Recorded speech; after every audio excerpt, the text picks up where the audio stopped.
What's up, everyone? It's the Interview Queen Alicia Toot here, and be sure to watch True Heel Heat.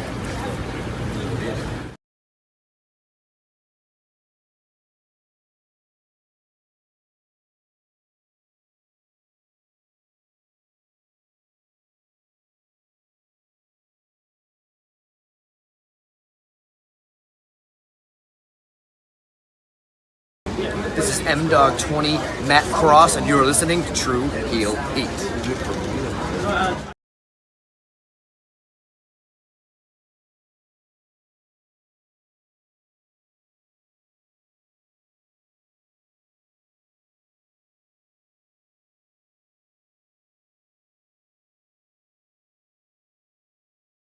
What's going on, everybody? This is your former AEW World Heavyweight Champion. Once a champion, always a champion. Swerve Strickland. Whose house? Swerve's house. You're watching True Heel Heat podcast.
Hello.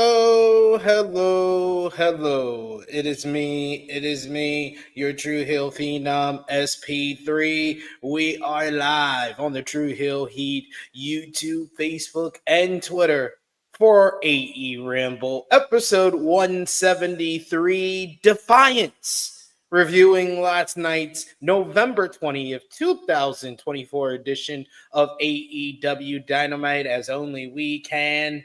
And to do that, I am joined by my esteemed colleague. You go to him for your TV and movie reviews, as well as your honest criticism of Tony Khan and All Elite Wrestling. He was a little too close to the camera, but he's always close to you. Jimmy Macram. Hello, ladies and gents. How the hell are you? I hope all is well, especially after that show last night. It gets better. It's only 2 hours. Don't make any drastic decisions. Like visit a bridge, take a fucking long walk off a short pier. Don't. It ends eventually. Good Lord. Hey, the good stuff is on Saturday. Good stuff is on Saturday. But yes, we are back live with AEWramble, the best AEW Dynamite review in the land. We are here every Thursday, usually at 1:05 p.m. Eastern Time. This week, we're an hour later. Got you an hour more time to catch up on AEW Dynamite or catch up on your sleep if you're my good friend Jimmy Macram. So we appreciate y'all for joining us live. Appreciate y'all if you're watching us on demand. Remember to show your appreciation back. The simplest way possible is by dropping the thumbs up on this video. You can also share this video with all your wrestling fans, friends, and family on all your favorite social media platforms. If you're new to the True Hill Heat YouTube channel, hit that subscribe button, hit the bell to stay notified for all the great content here. And of course, sound off in the live chat. We love to interact with all of you guys, hear your thoughts on AEW Dynamite. We've been doing very well with the viewership for AEWramble, so appreciate any new viewers who's been checking us out over the last couple of weeks. We appreciate y'all if you're watching us on demand as well. But of course, if you're with us live, we're highlight as many of your comments as possible. But of course, if you're feeling generous, you want to give back to what we do here, you can send a super chat donation. Any dollar amount matters. It goes back to the contributors that you see on screen with us here. And we always appreciate the support. We got Ace in the chat who says, "What's up, SP3, Jimmy, and Chad?" Thanks for joining us today, Ace. We got reviewer extraordinaire, Eric Isaac, who says, "Hey, THH fam, can't wait for all the JH feud that doesn't include Joe Hendry. Jamie Hayter versus Julia Hart. And is Toni Storm really calling it quits?" So I'll ask you, that'll be the first topic we talk about outside of the Dynamite verse or last night's AEW Dynamite. What do you think about Toni Storm in an interview saying that she is retiring from AEW and pro wrestling? She said this? Was she in character? Yes, she was. Oh, okay. It didn't really matter what the answer was. The answer is no. First of all, wrestlers don't retire. That just doesn't happen. Sorry. I don't care what happens. Pretty sure I just saw Bret Hart a little while ago. I know Ric Flair is damn near dead in wrestling. That does not work. They don't retire. So Toni Storm's not retiring at 30, whatever the fuck she is. Sorry. That's not happening. That's him the angle. She's like 28, I think. Oh my God. Her career hasn't even started. She's not retiring. Stop it. Yeah, I think I think this is all part of whatever the storyline she's doing. She's 29. She just turned 29 years old. She's in the prime of her career. She's coming off an all-time great run for AEW and probably the best run of her career with the character work and everything she was doing as AEW Women's World Champion, and then culminating with a great story in Wembley Stadium in front of 50,000. That's probably the best run of her career. I don't think she's going to call it quits just yet. We got Belle who says, "Hello all, good to see you, Belle." We got Ace who says the crowd was a disappointment last week, and it's something that Jimmy Macram, I'll give him credit where credit's due. It's something he's talked about with the product pretty much this whole entire year into like late last year when after Punk left. But yeah, I will say it is something that I've also drawn attention to over the last couple of months, but it has become like unavoidably noticeable the last 2 weeks on how bad these crowds are. So my question to you is your thoughts, and as well, what do you think about AEW doing something that I could pinpoint? I've literally been saying this. It's about February or March. No, it was like March or April because it was after Revolution. But I was like, do the big buildings for pay-per-views, do smaller 5,000 seaters or less for Dynamite, and probably even less for Collision. I've been saying it for months now, and finally AEW is going somewhat in that direction. They're not going full throttle in that direction, but they are running more smaller arenas, most notably a building we're very familiar with, me and you, the Hammerstein Ballroom. For Christmas week, they are filming an episode of Dynamite there. They're doing a live Collision and a live Ring of Honor final battle at the Hammerstein Ballroom in New York City. They're running a couple of other smaller buildings. And as well, they have announced they're doing the old Staples Center, Crypto.com Arena for Revolution next year. I mean, people, does that hold 20,000? I don't think the pay-per-views are the issue here. That's for Revolution. That's not for Sure. You sure? Sting was hiring again? I'm curious. How you gonna fill that building up? They do 8,000 per pay-per-view usually, unless it's fucking. I don't know what I'm talking about. Talking about Dynamite. Yeah. It's. I was gonna say too little, too late, but it's not little enough. This is preposterous. I do know why. He said, "Well, we've got this thing that can only fit in big buildings." Well, then you should get rid of the thing. Because it's not that fucking important for us to be doing 15,000 people. What kind of lighting picture do you fucking need for this fucking show? It's not like this is some Scorsese picture. What? It's wrestling. You just put a camera and some lights. What are we even doing? Instead, we have 2,300 people trying to fucking fill in the air for a 20,000 seat building. How does that even work? It just never works. Ever. And can you imagine being a fan and you walk in, you see all this empty space? Like, don't you feel like even more of a loser than you already do? This is insane. What do you want from these fucking people? Like, I can imagine, even if they were excited to go to the show, when you see like half the building is like empty seats, like how are you supposed to be like, we're gonna make the most of this? No, you can't. Pretend you're some 45-year-old nerd. No disrespect. People out there. You're some 45-year-old nerd.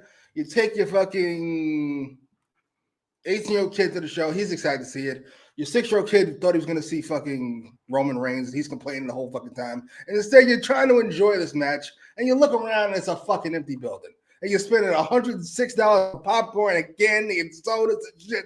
And now I got to cheer for Yuta and Cassidy. If you don't fuck all the way off, I'd be annoyed too, sir. I'm with you.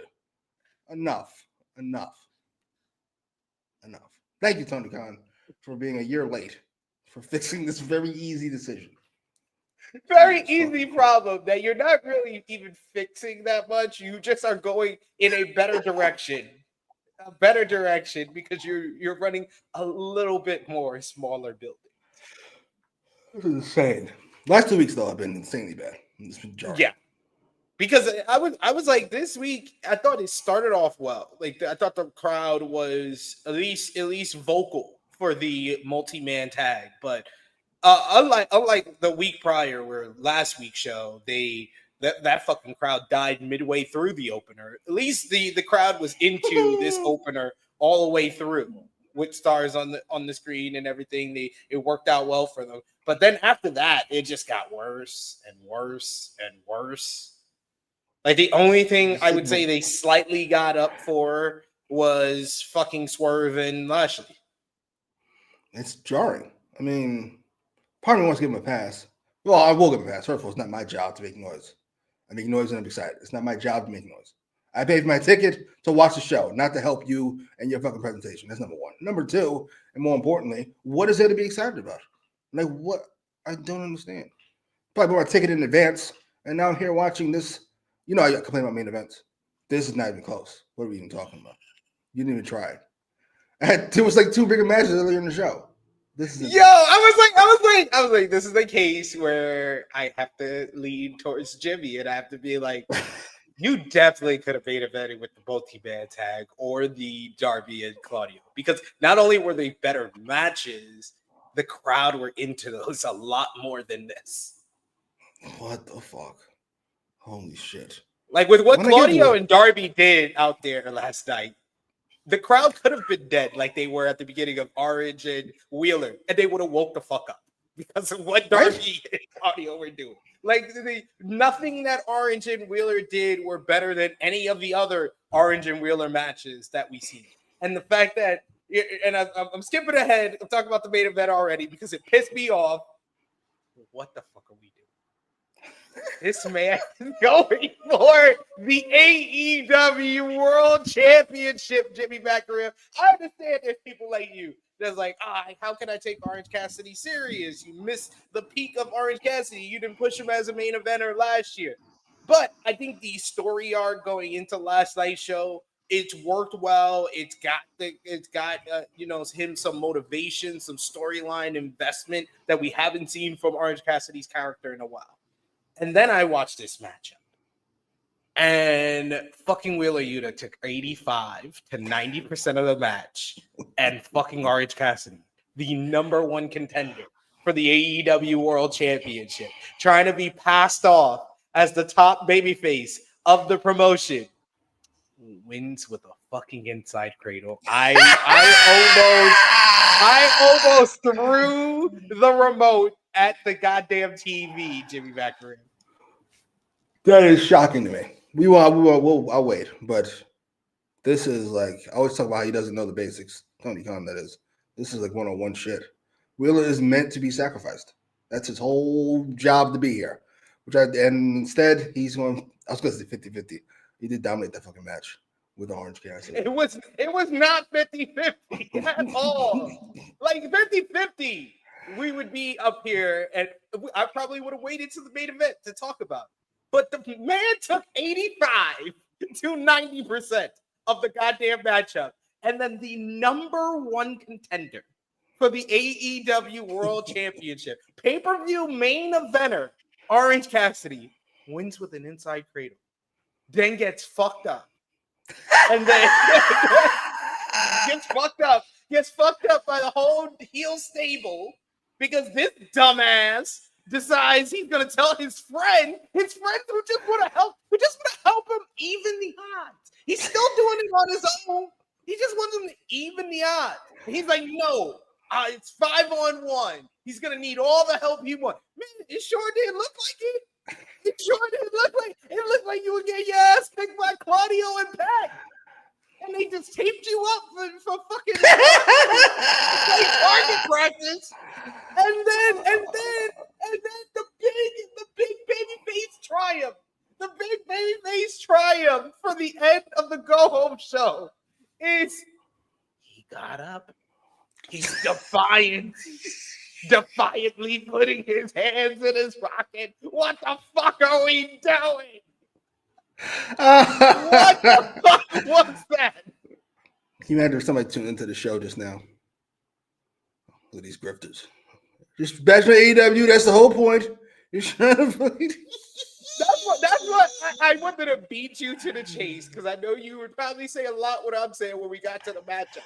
But I needed to be the person who say that because I'm a lot more positive about AEW usually on this show. So I had to just get that out the way because, oh my God, what the fuck?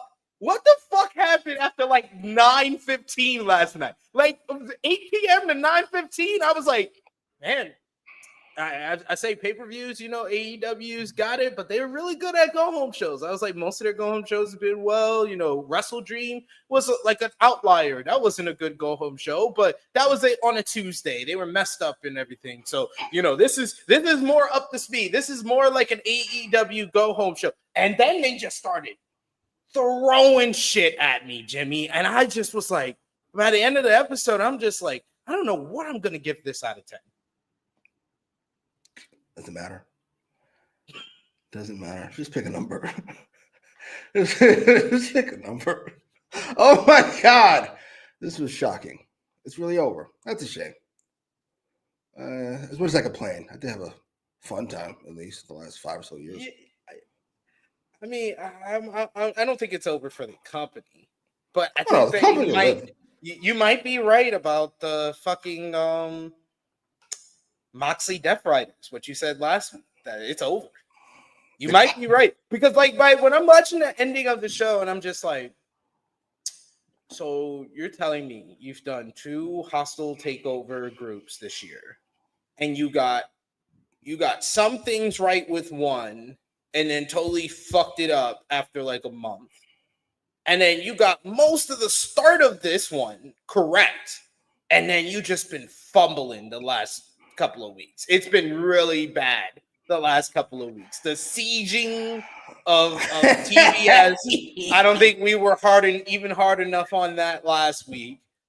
But just to do that whole beatdown to close the show, I'm just thinking about it. I'm just like, the way that fucking Excalibur tried to sell this matchup, like whoever has the AEW World Championship has the power in AEW. And I was just like, No, I was like, the elite actually affected more of the show than what the Death Riders had. Yeah. I was like, that was one thing that they did get right, that they had the show long narrative and they were the focus of the show for that first month. But like the Death Riders, it was that one episode after Wrestle Dream and the second episode with everybody standing in a parking lot. And I think that standing in a parking lot episode, they just been like, okay, you're the main event program, but we're not going to make you the focus of the show. Yeah, logically this makes no sense. Does the roster no longer think they're a problem, like a threat? I mean, to be fair, maybe not.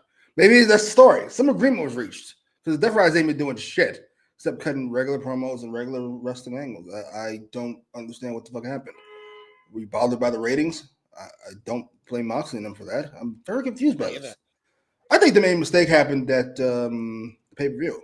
I think making Orange Cassidy the face of this. When you watch Orange Cassidy talk and wrestle, and then you watch Darby do the same thing, you can't tell me these two are equal. You can. I don't believe you. I don't buy it. Who do you put in this position? That's the confusing part. Who do you instead put in? Because this is the position of a challenger of the month. This is just to progress the story, and I think that Orange Cassidy is not the worst option. But they've just handled it the worst. I'm sure it's not the worst option. We could have the Costco guys in there. We could put QT Marshall in there. Those would also be bad options. But you tell me out of the main players who people give a fuck about, he's pretty fucking close. I can't think of a worse one. We should have just went to Darby immediately? Yeah. I'd go to Darby.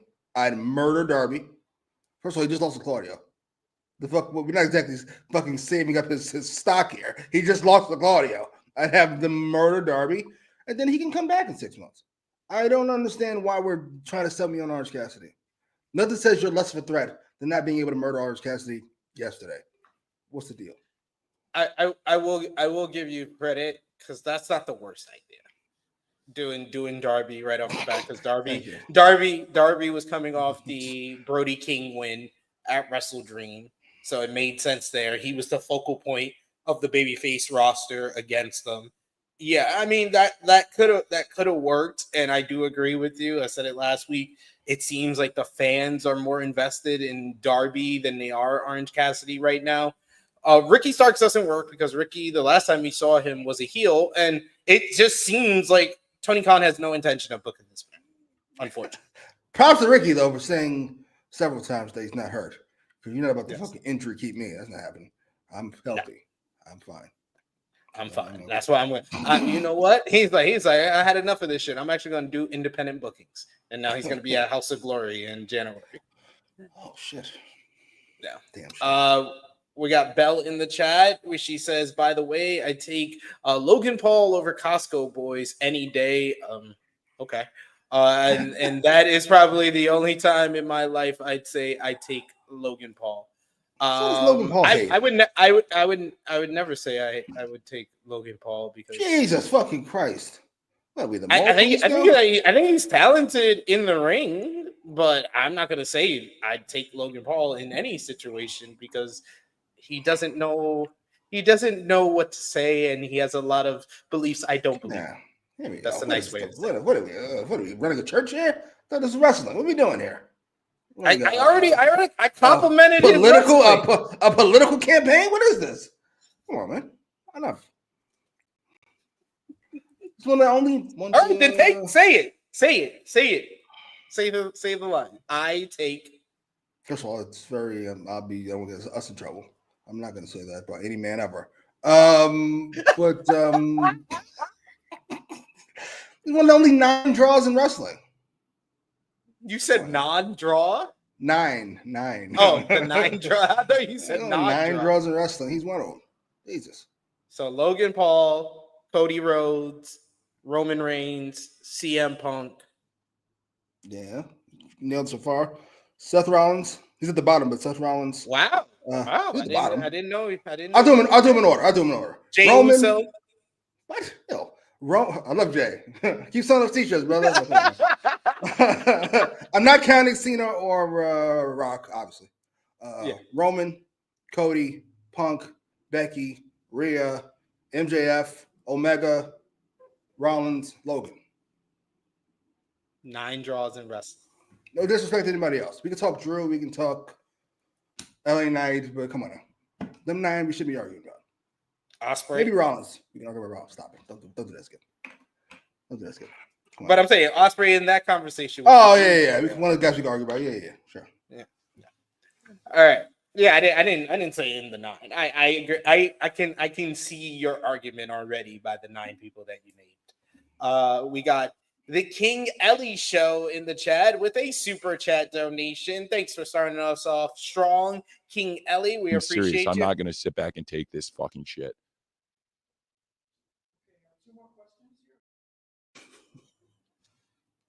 King Ellie show was saying this would be a great spot for Omega. I mean, it would be a way to start it strong. Just become King Omega to get murdered.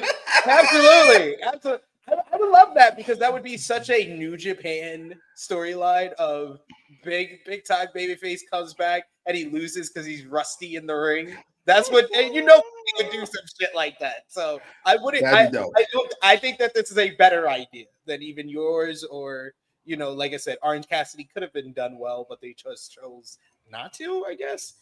Yeah, I like that idea, actually. Yeah. You just have him cut the same promo he cut after the Punk match. That didn't go the way he thought it was going to go, huh? Awesome.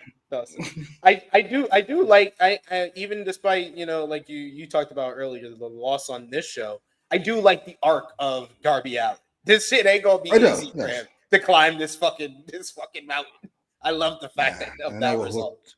We'll talk about it later, but why not have the count out? We never have any count outs on the show.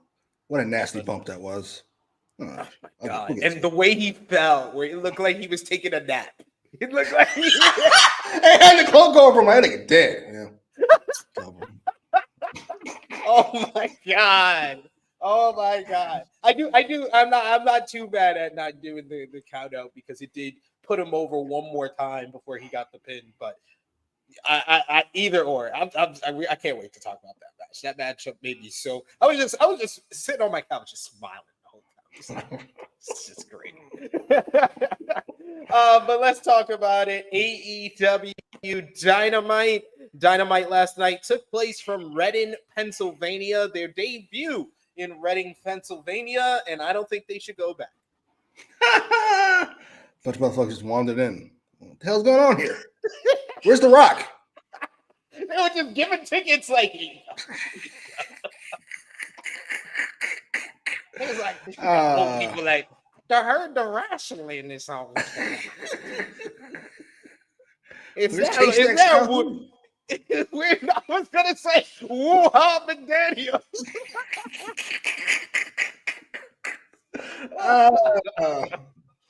Oh man, what did you think about the crowd last night in Reading, Pennsylvania? I mean, they were awful, but I can't blame them. I just don't. Sorry. What part am I supposed to be excited about? The fucking random Lashley match? His first match, by the way, a handicap match, unadvertised on TV, or Jericho and them, or a Rody Strong promo, or what was the other ridiculous one? Adam Cole and Kyle O'Reilly? What is going on here? What is this? You know, they get loud from Mercedes and her new Xbox heat that she has now. She touched the microphone. She starts running. We got to talk about this. Somebody mentioned in the chat. We got to have a conversation about this. This is all time bad. You can argue with somebody else. Sorry. Just hang this. We'll get to it, but let's first talk about the opening to the show, which had an abbreviated version of the November Rain hype video for Full Gear that aired on Collision. I think it's a really good video package. It might be something that they should, it is an investment because they're getting money for the rights to these songs. But I think it's always been a great way to get hype for a pay-per-view is a catchy song or a memorable song with wrestling highlights. It just works. Always. But the opening matchup previewed one of the big matches at AEW Full Gear, as you had Will Ospreay leading the Babyfaces United of Mark Davis, Powerhouse Hobbs, and Ricochet to verse Don Callis families, Konosuke Takeshita, Lance Archer, Brian Cage, and Kyle Fletcher, as Takeshita called it, the Don Callis Monster Army. This was a hell of a party match to kick us off, as we usually get from these multi-man matches in AEW, but this had some of the best wrestlers in there and really showed out in this one. This was Mark Davis's first matchup in a professional wrestling ring since October of 2023 when he competed at Wrestle Dream as Aussie Open faced FTR. It was great to see him back. The babyfaces wasted no time rushing the heels on the entranceway. The match began with Takeshita and Davis. Nice little hoss fight between those two guys. You get Ricochet. He comes in. He gets the better of Takeshita pretty much anytime him and Takeshita went at it. Ricochet did get the better of him, which I thought was nice storytelling. You had Cage quickly come in. He does a choke slam on Davis, posts Ricochet, but Ospreay ran in and hits a PK on the apron. Teased a dive, but was knocked down by Fletcher. Hobbs slowly stalks Fletcher up on the ropes, but Lance Archer made the save. He traps Hobbs' leg in the steel steps, and then they run Ospreay into the steel steps with basically hurting Hobbs' injured knee, so he has to go to the back. So it's 3-on-4, but the baby faces have no issues, especially Will Ospreay. Ricochet comes in, he counters a chokeslam into a Hurricane Rana.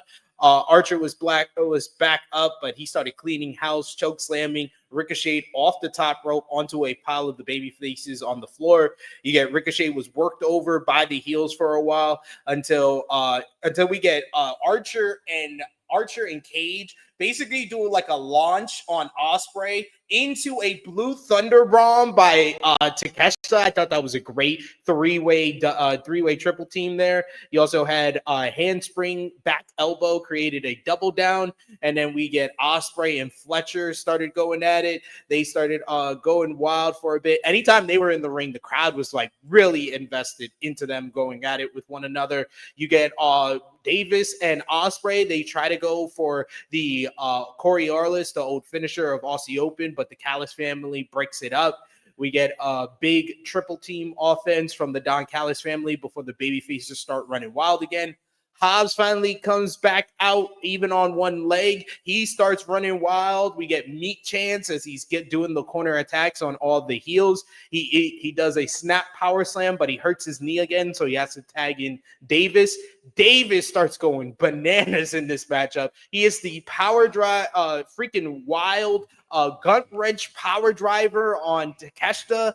Takeshita is out. Everyone takes turns hitting high impact moves, and it is down to Ospreay and Fletcher slugging it out in the ring. We get a crazy series of counters between the two. Ospreay hits a standing Spanish fly. Fletcher, though, he pulls Davis in the way of a hidden blade by Ospreay. He then gets Ospreay out of the ring, hits a tope suicida to him, and then Takeshita finishes things off for the Callis family, hitting the power drive knee for the 1-2-3. Don Callis family winning an ultra fun opener to the show. I thought this was an awesome match to kick things off. Everybody being highlighted, them spotlighting the different feuds of Ospreay and Fletcher, Ricochet and Takeshita, the story going on with Davis and Fletcher as well. So this did a good job of accomplishing a different amount of goals and one of the peaks of the show. Yeah, we can go with that. It was a really good match. I'm gonna be nice about everybody in this match except Mark Davis. I can't. I'm sorry. No, I'm not buying. I'm not. No. Don't let Ospreay get away with this. How are we gonna let Hollywood get away with this? How many of his guys in this fucking match? We got fucking Horace Hogan and fucking enough of these people. I'm sorry. No disrespect. What are we doing? And listen, I get that the connection between Fletcher and Davis and Ospreay, but who gives a fuck? Not I, said the guy. He said the crowd was into all this, except when Mark Davis tagged in. They might have popped for a lot of his moves. When he got tagged in, you could hear a mouse piss on cotton. It was shocking, because who is this guy, firstly? Secondly, why do I give a fuck? Yeah, good match. I enjoyed most of it. Ospreay is always fun to watch, especially in spurts. I expect him and Fletcher to go crazy to pay-per-view. I expect not a lot of it to make sense. I would expect a lot of selling. That much I would not expect, but I would expect a lot of moves and a lot of stars from a lot of people, present company included. This should have been a main event. Unless we want to go for the Darby match. But this should have been a main event. I'm sorry. It's simple. I agree. It's fun. It has as many stars as that one does. Wait. Takeshita has way more stars than that one does. This has 2.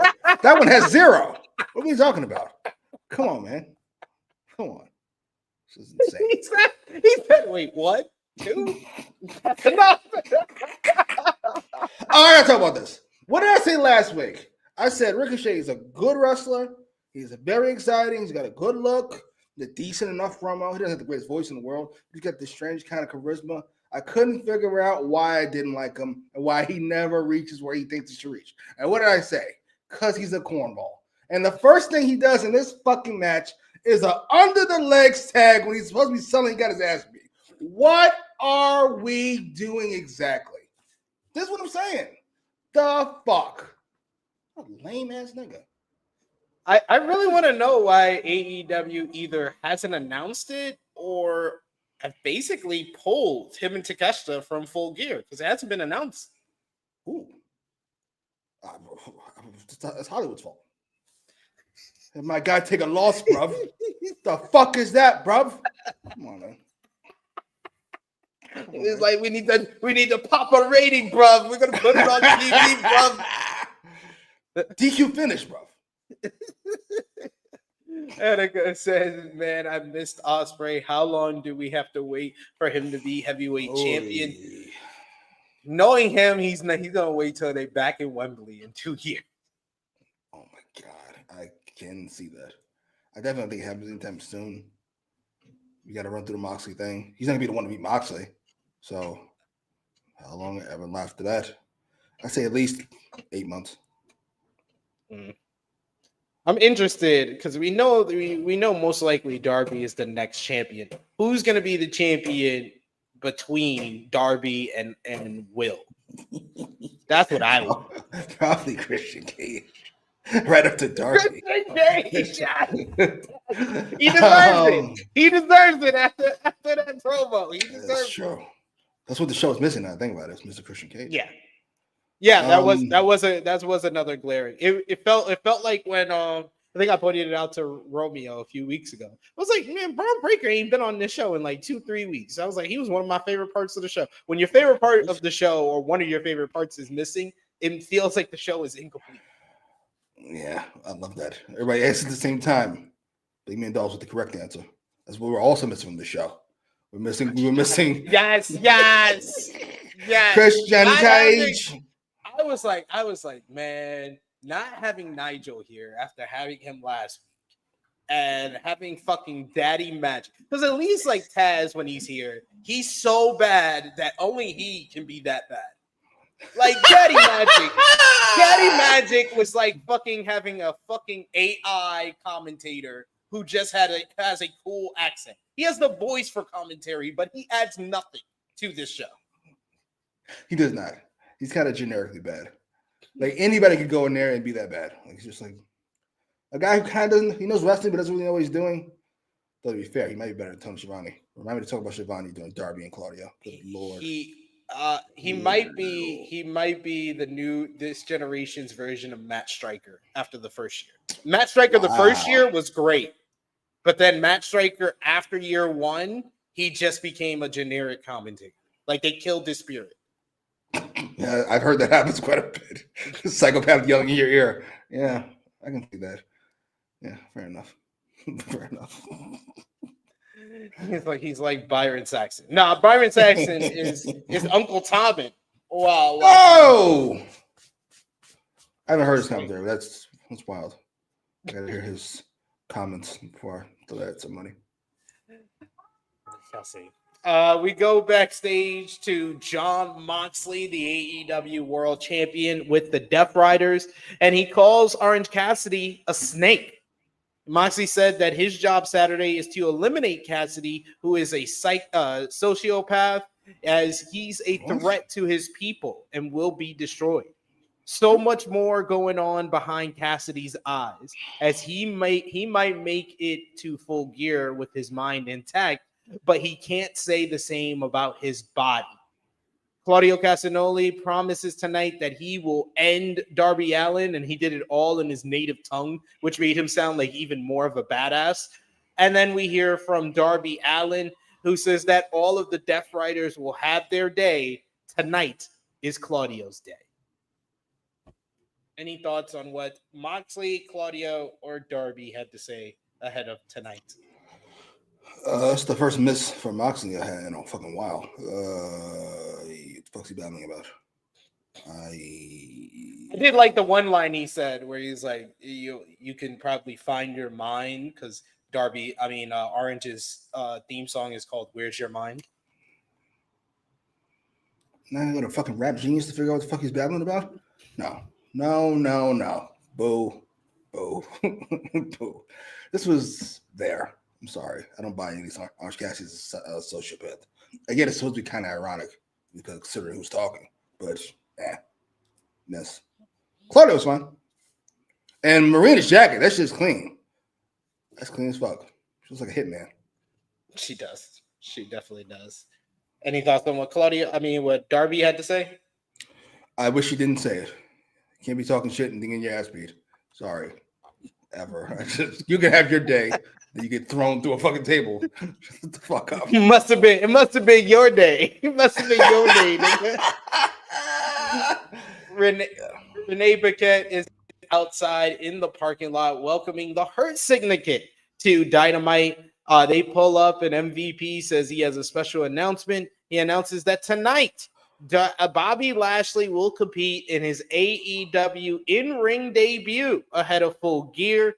And they ask, what's your thoughts on putting an athlete like Lashley in the ring before Full Gear? But before they can answer, Swerve Strickland pulls up, hits Bobby Lashley in the side of the head with a steel chain, and then bails as MVP and Shelton tend to their fallen friend. But he immediately just gets up and shakes his head. I was hoping that whole angle was because they weren't going to do the Bobby Lashley. I was like, I will accept this if this leads to Lashley. They saying Lashley's match has been canceled. That works. MVP demanding it's canceled because you have an unsafe working environment. But it didn't happen. Instead, Lashley got hit upside his head by a chain we couldn't really see. That apparently Scott didn't see. I think I heard a chain. It's wrapped around his hand. It's silver. Yes. What? Then he had a match. I told you last week this Death Riders thing is over. And the Lashley thing is over. And here we are. He's having a regular match on fucking TV. Told you. I can tell when somebody's not being protected. It's over. It's over. He's just another guy now. Not yet. It's going to happen. I give it after he has 20 minutes with fucking Swerve. I hope not. I hope, dear God. Dear God. And by the way, shouldn't we have a black, what do you call those? Backstage, not announcers, reporters, what the fuck you call them? Interviewer. Not because we need to have one. I don't give a fuck about that. But that's what MVP should demand. Like, no, I'm not talking to her. Where's Homegirl? Where's Dasha or whoever? Where's Red Velvet? Where's Red Velvet? Yeah, she ain't doing nothing. Get Red Velvet over here. She's the Ring of Honor Women's TV champion. All right, you're all right. She ain't doing nothing, but she got something to do. But there we are. I do agree. That would be a nice touch to add to MVP's whole act. It would be interesting. Then we get Adam Cole, baby. He comes out to talk about missing out on Full Gear. He gets a nice reaction during his entrance, and then he says that it's time for story time with Adam Cole, baby. Oh dear God, story time with Donald Trump. Jesus. He says MJF succeeded in doing everything. Hand. Look at his hand compared to his wrist and up. This is silly. Look at his pinky. Who's doing this? Good Lord. Cole said MJF succeeded in doing everything in his power to keep Cole from getting his match at Full Gear. He said one person was successful, though, and that was Roderick Strong, who will kick MJF's ass on Saturday. Kyle O'Reilly then comes out, makes his way to the ring. O'Reilly brought up that 14 years ago in Reading, Pennsylvania, both of them had their second pro match against each other. Being associated with Cole throughout his career has had serious highs and lows, but he's the only one who can tell him the truth. The obsession with MJF needs to stop. Friends are willing to take bullets for him, O'Reilly included, but he doesn't have a good feeling for Roddy, who almost didn't make it out of last week and could get hurt against MJF. O'Reilly asks what makes Cole think that MJF isn't 3 steps ahead of him. So Cole needs to realize why so many are willing to go to war for him. It's because he's a leader and a friend who doesn't want to see his others get hurt. At least that's what he hopes, which actually got a reaction from the fans, unlike most of this promo. MJF is more of an evil bastard than Cole will ever be, and that's a good thing. He drops the mic, and Cole drops his, and he's left to ponder what he just heard, and it just led to the most awkward ending to a promo in AEW this year. The dead silence at the end of this was just like, oh my God. Yeah, this is another thing that Jimmy might be right, because he said this like 3 weeks ago. This Adam Cole return is over. It might really be over, because like the fans turned on him in 2 of his matches. Then he gets freaking bumped off of the Full Gear card.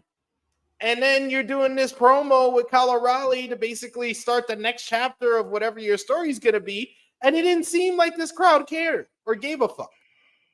I mean, I feel bad.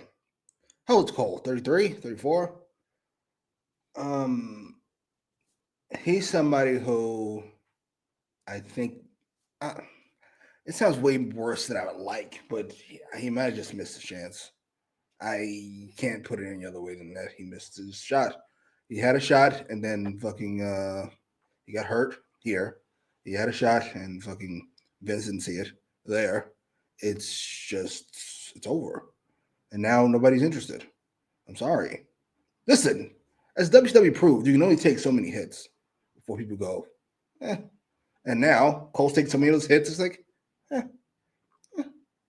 The devil thing's an all-time thing. It's a finger poke of doom thing. Kind of over it. Sorry. We're going to move on. I'm going to let it go. There's other things to watch. Sorry. I like Cole. He's not good enough to overcome this, in my opinion. No disrespect. If this is true, where does the devil storyline rank as far as AEW fumbled storylines? Are we counting Wardlow as a storyline at all? Or that's just like a person? I think they did the story. They just failed at the follow-up. That's a good way to put it. You know what? I like that. Because you do the Punk thing, in which he's the fucking knight in shining armor at the end of that fucking thing, of the AEW's feud of the year. Probably the best feud ever. And then he had a great program with MJF from Revolution into Double or Nothing. They completed the storyline, and then they just was like, damn, what the fuck are we gonna do? And we all knew he was probably gonna get a title. And we're like, they're probably not ready for him to be the world champion. They'll probably get the TNT championship. And they even fucked up that chase. So like they fucked up completely on the follow-up. So we're just doing story. Yeah. I think it's number 1. It has to be number 1. By a lot. I can't think of a close number 2. I'm sorry. As much as I hate the fucking Matt Jackson, as much as I hate Jack Perry, just not close. They're not close to the devil. That ruined that year. It might have ruined Adam Cole, period, and it set MJF back. I'm sorry. Yeah. It's impossible. Yeah, that's bad. That's bad. Is it worse than showing the All-In tape? I'd have to see the numbers because they showed the numbers of fucking that tape where it's like the spike and then it's just been downhill ever since. I got to see the numbers of Devil Storyline.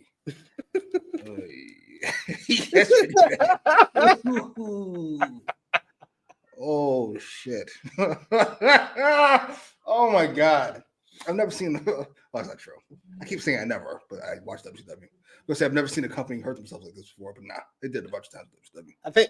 I think like with Adam Cole, I'm gonna hold out hope that it's like my belief in Jay White. Like every time we think Jay White is down, my belief in Jay White is every time we think he's down, he comes back up, and he's done that historically throughout his career.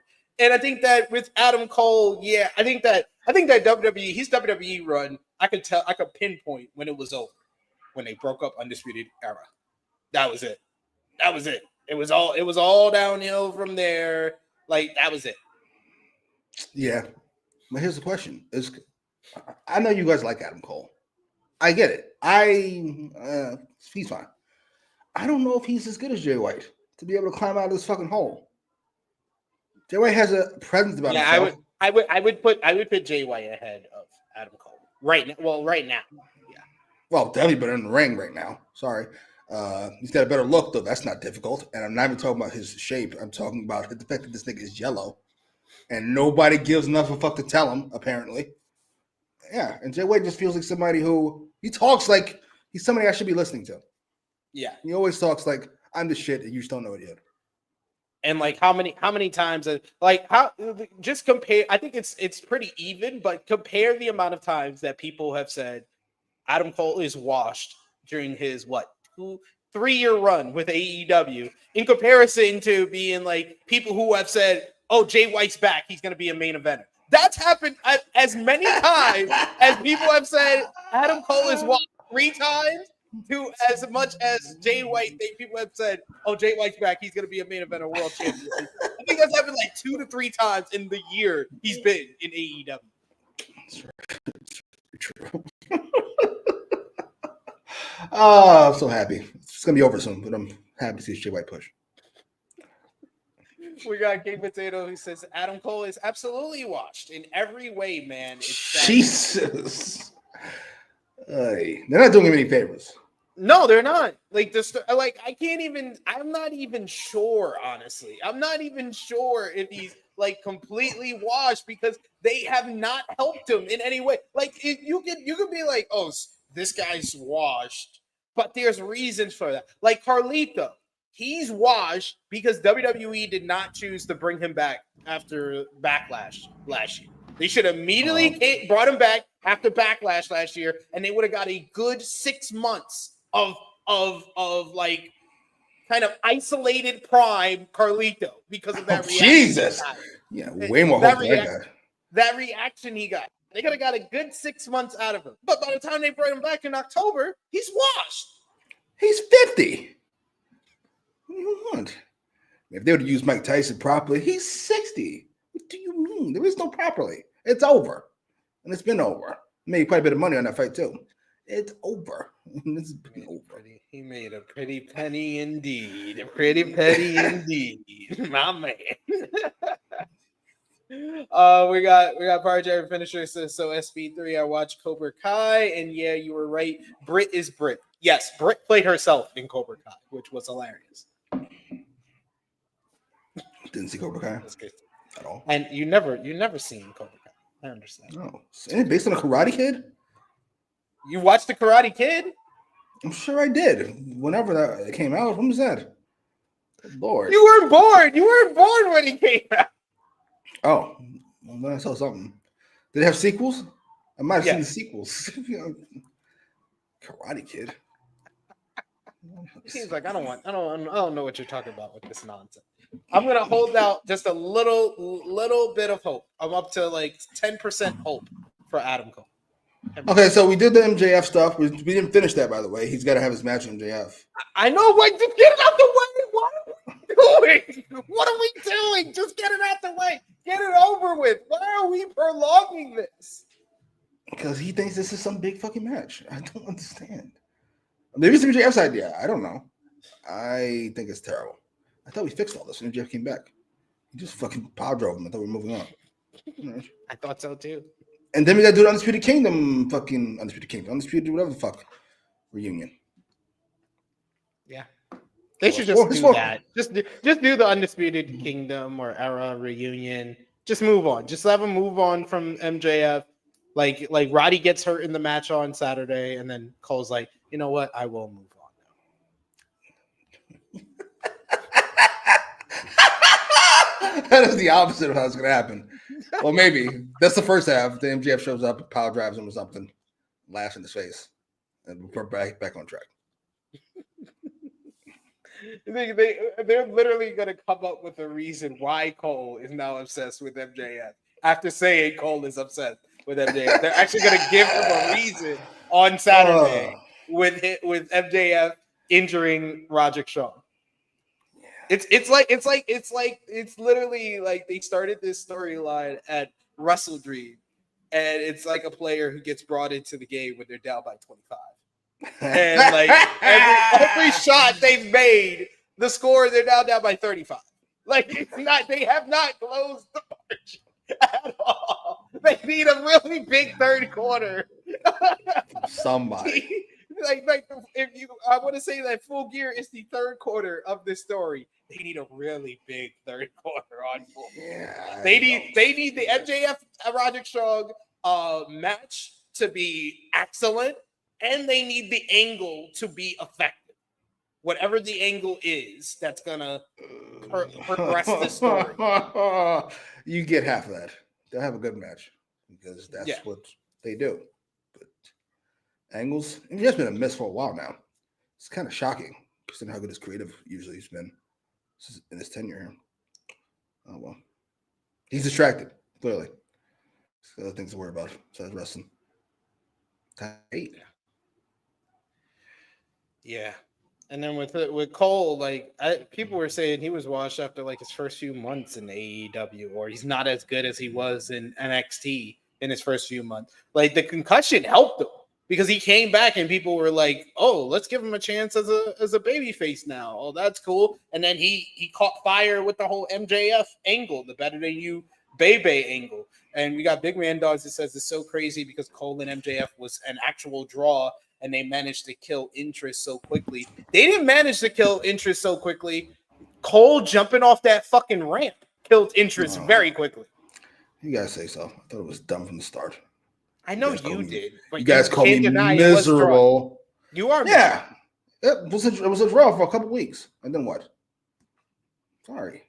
Two niggas acting like goofballs, not a main event angle. Told you.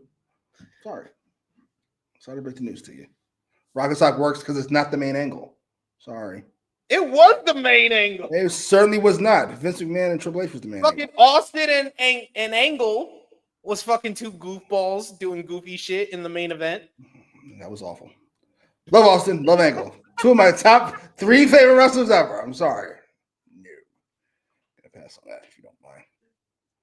Backstage, we hear from Orange Cassidy, who says that he's going to make an example out of Wheeler Yuta. Oh, you sure did that. Before doing the same thing to Jon Moxley on Saturday, he wants to do it alone, though. But that brings in the conglomeration. Mark Briscoe, Rocky Romero, and Tomohiro Ishii. They walk in and say that it's not 5-on-1. They have his back. Cassidy gets serious. He takes off his sunglasses and screams that they don't have to believe him, but promise they will stay away. And Briscoe agrees. Cassidy said to Moxley, go ahead and do what he wants tonight. 5-on-1.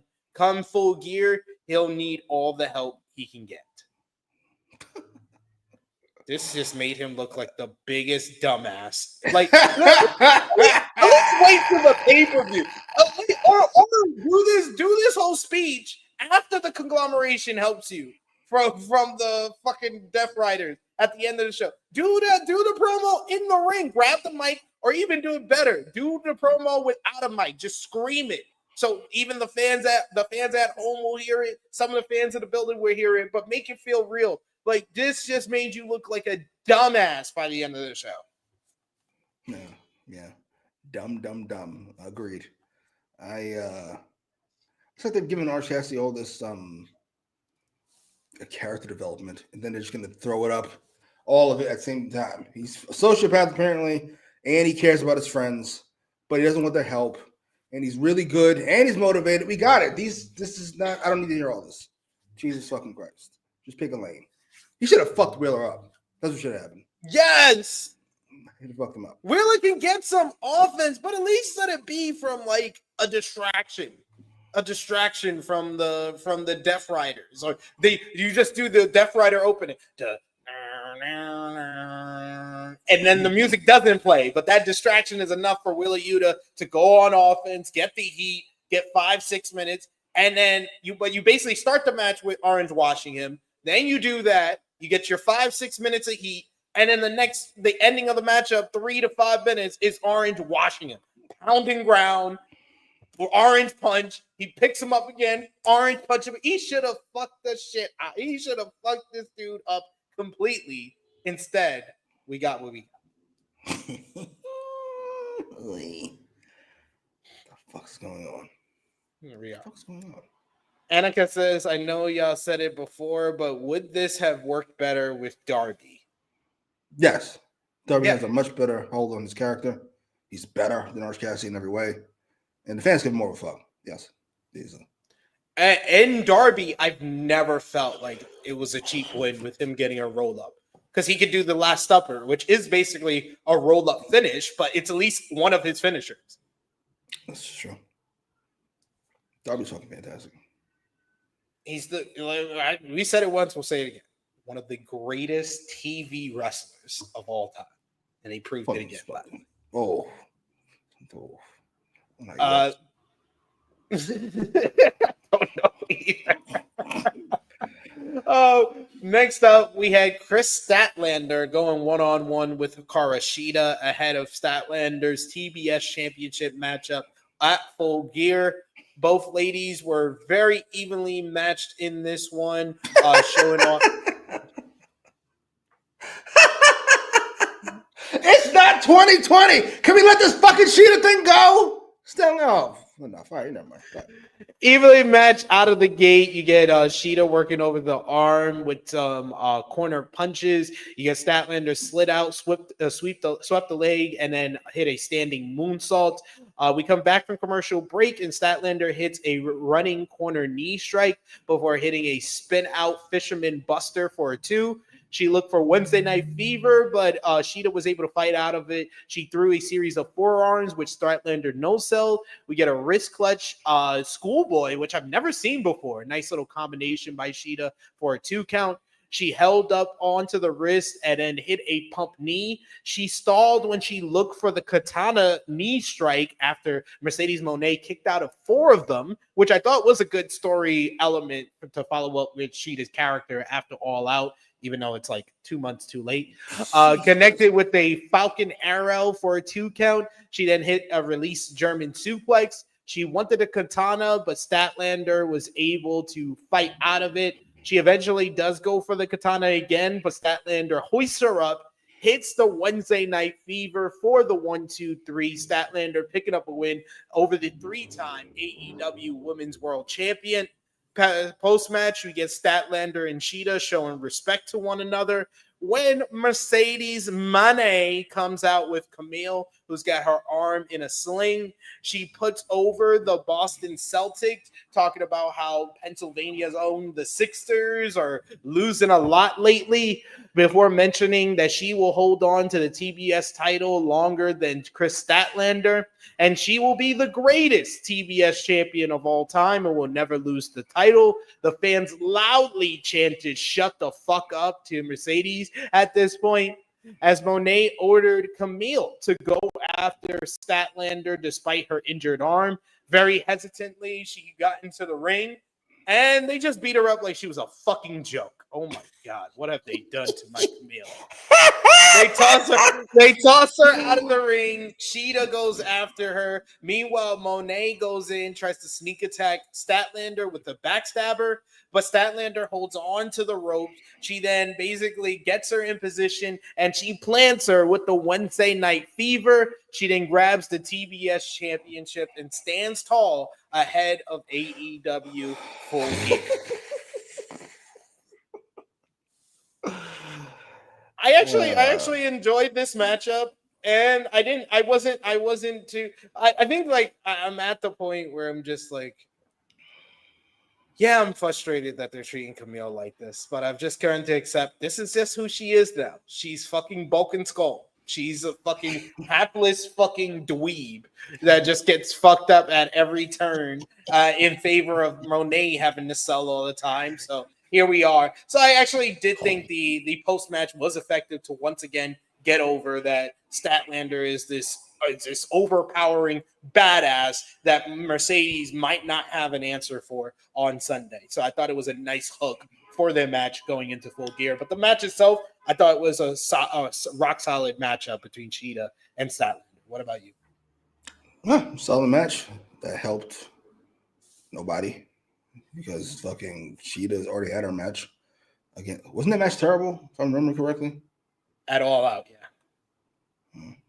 And Statlander has a match coming up. Why is she going 50-50 with fucking Cheetah? I don't understand. Well, Cheetah's the former. Why is she in this match at all? Put Statlander against somebody else. Ever beat somebody 5 minutes? This is insanity. Camille, listen, you made your bed. You signed here. I don't know what to tell you.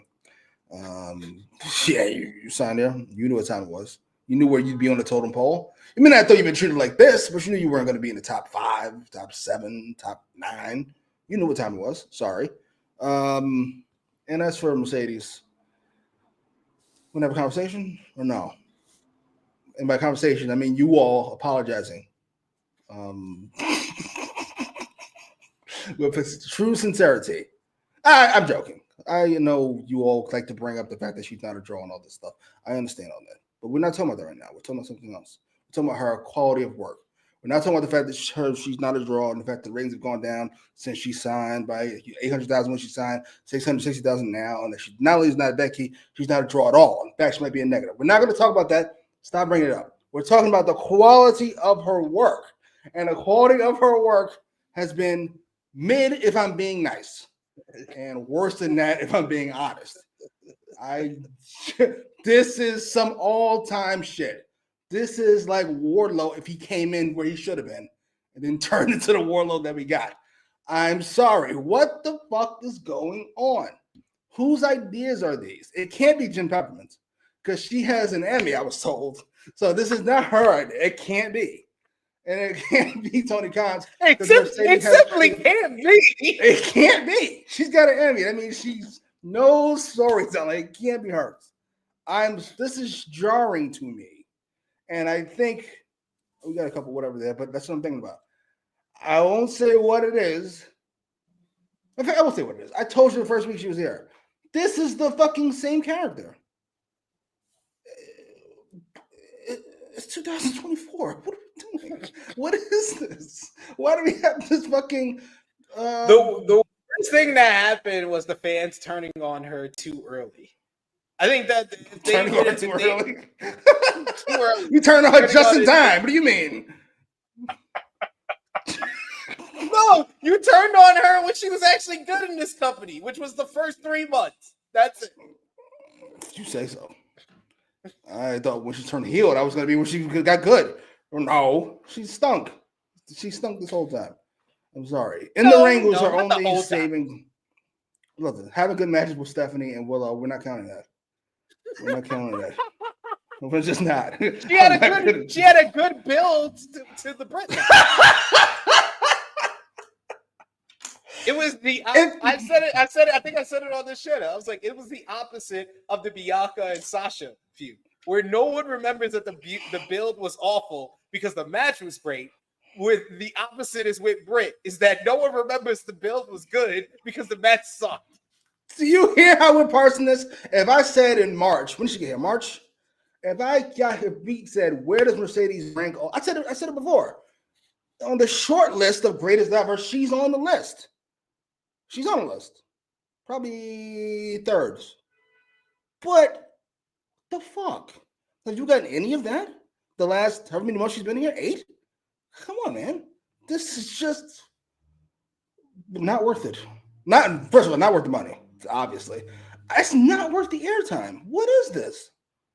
Good Lord. All right, I said a lot of Mercedes opinions. I'll be quiet. You guys speak. Go ahead. Feel free. We got a super chat donation here from Will Chisholm. Thank you so much, Will. We always appreciate your support. Thank you. Fuck you. Bye. Will says 2018 Sasha Banks looking at Mercedes like, what happened to you? Tony said, okay, y'all got Stephanie Vicaire. Watch how I book Camille. Fucking Sasha Banks looking at Mercedes like, bitch, how you live like this? What is this? And then Mercedes just show her the paycheck like, all right, I'll shut up. All right, I'll shut up. Just like, all right, I'll shut up. And you could have, Will Chisholm, at least know your great Sasha Banks years. Why do you pick one of her worst years as Sasha Banks to compare it to? That a bad year? Or maybe he's doing that on purpose to tell us how bad she is now. I don't know. But 2018 was not a good year. That was when they kept doing the awful, let's team Bailey and Sasha up this week. Next week, let's break them up. The week after that, let's put them back together. And then let's break them up again. And then let's put them back together and break them up again and over and over and over again for a whole year. Wasn't watching. Couldn't tell you. I don't take punishment like y'all take it. I leave. I left this place a long time ago. He's like, I'll leave. He's like, if this wasn't paying well, I leave this too. Camille is jarring. I don't know who she pissed off. I'm sure she's been being sold on her like, well, you'll get your comeuppance and then you'll do this and that. And who's gonna give a fuck about that? I'm not. I don't give a fuck now. Yeah. This is like really where we viewed her at when she came in to where she is now. That might be the quickest downfall I've ever seen. Oh yeah, that was pretty fucking fast. That's outrageously fast. That's fucking Cain Velasquez. Yep. That's a good one. That's a good one right there. We got another super chat donation from Chuck Berries. Thank you, Chuck Berries. I miss Stokely. Chuck Berry says, I'm sorry, but this has to be said. Mercedes' act is just plain old stale. When did she come to NXT? When was her boss character in NXT? That was 2015. Jesus, for real? It's been a decade of this shit?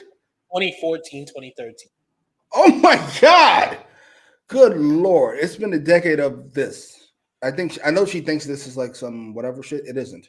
This isn't like a Steve Austin or a Rock. This is like a Dr. Isaac Yankem. Like, it's no disrespect, but it's like, it's clearly a gimmick. Nobody acts this way. So when the act is over, it's done. It's been 10 years of this. It's over. Time to change it up. Even Jericho changed it up several times. Time to let it go. No. Myron Kidd, 2019 WWE is never gonna be better than current. I got your back, brother. I ain't watch it, but I got your back. I got your back, brother. Don't let him bully you. That's all I'm gonna say then. In response, because you admitted you ain't even watched.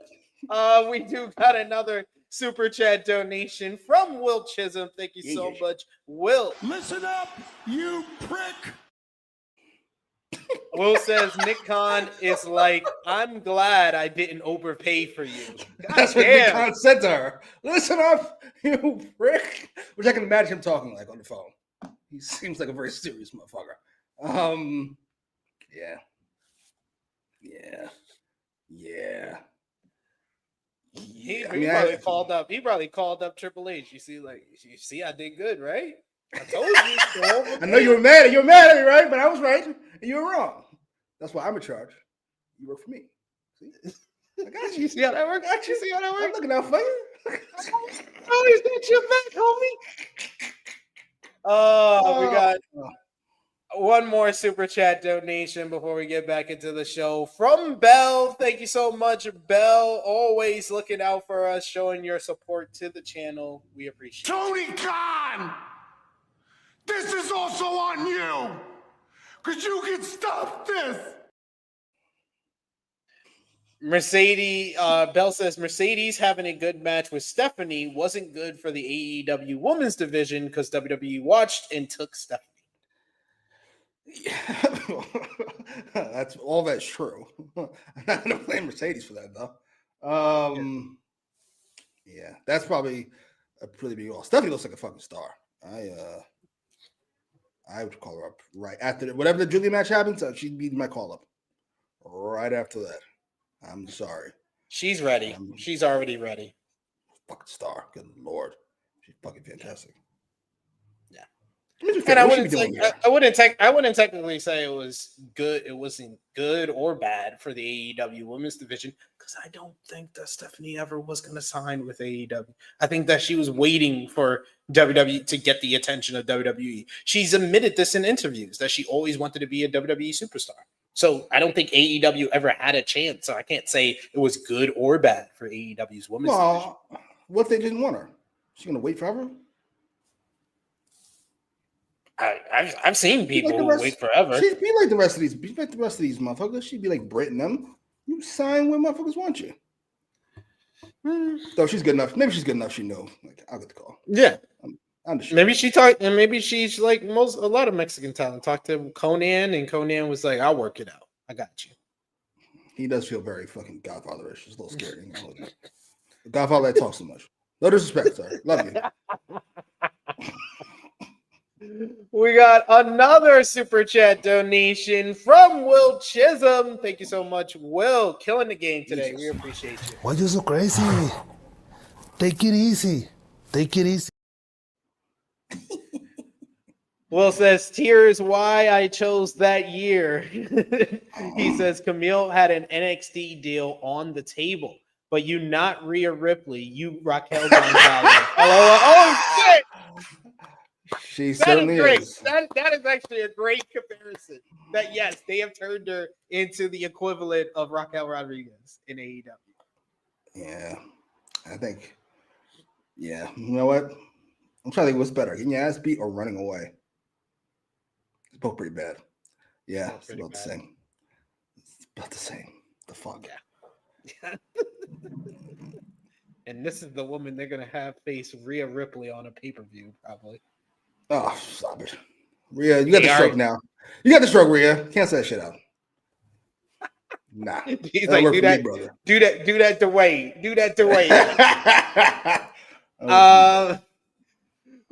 We go backstage where MVP is furious after the attack on Bobby Lashley. So him and Shelton Benjamin, they whisper to the cameraman to come follow them. They thought they saw Swerve Strickland and they attacked some random black dude wearing a fur coat, but it was someone wearing Strickland's fur coat because he passed it off. MJF hits him in the ribs with his cane and left with Benjamin for Bobby Lashley's handicap match, which was next.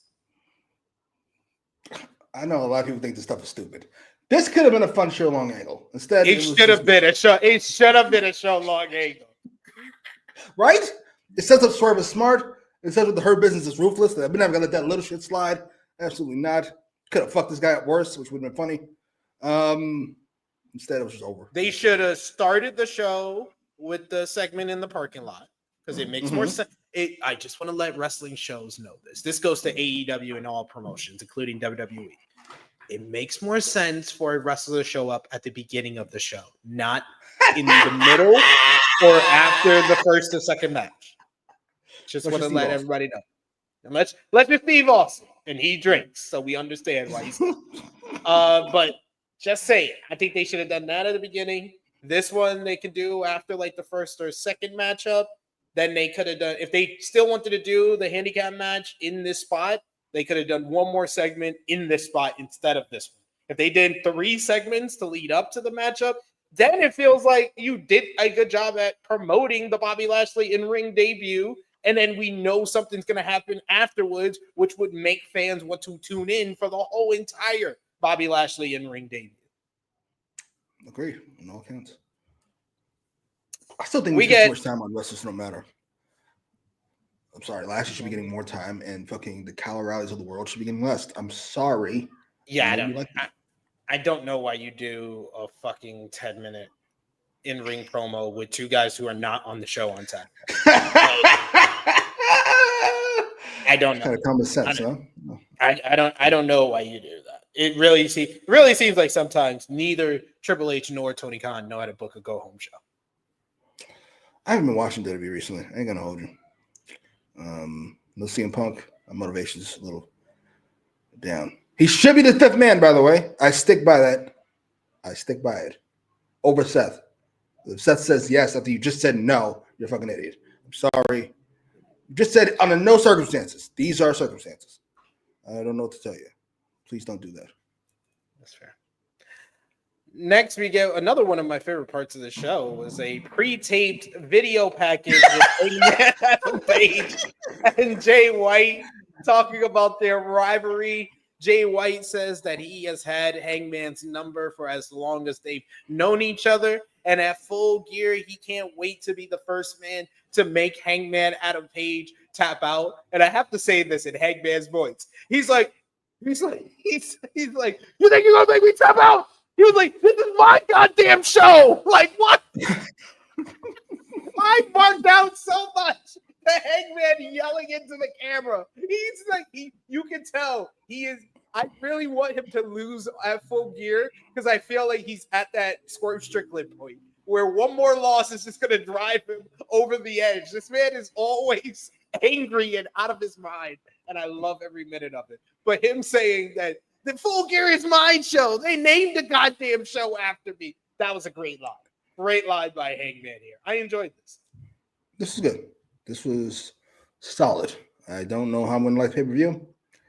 I'm not going to watch, you know what I mean? I have my concerns about how this match can be booked. I think you should watch. Huh? Will you at least watch the matches I suggest you watch? No. Kyle Rose, you got to watch that fucking Cal Fletcher and New Ospreay match. That's a 7-star match. So what? No. No. I need Jay White to go over. That's all. That's all. So if I say Jay White went over, you'd be like, add it to my list. Yes, I will watch that. I like the first match a lot. Not the first match, the last match a lot. Yeah. But yeah, this was very, very effective in it. Then we had Bobby Lashley's in-ring debut in All Elite Wrestling. He does get like a superstar reaction. Like even on this crowd that sucked, they immediately were like into this and actually gave Bobby Lashley some type of reaction. We even got, because he was facing local talent Joe Keys and ROH legend Cheeseburger. Cheeseburger immediately got chants from the crowd when he was announced. That resulted in Bobby Lashley launching him over the top rope into the corner. Lashley caught Keys charging and dropped him with both a flatliner and DDT combo. Hits a dominator on Cheeseburger. He's getting booed by the fans.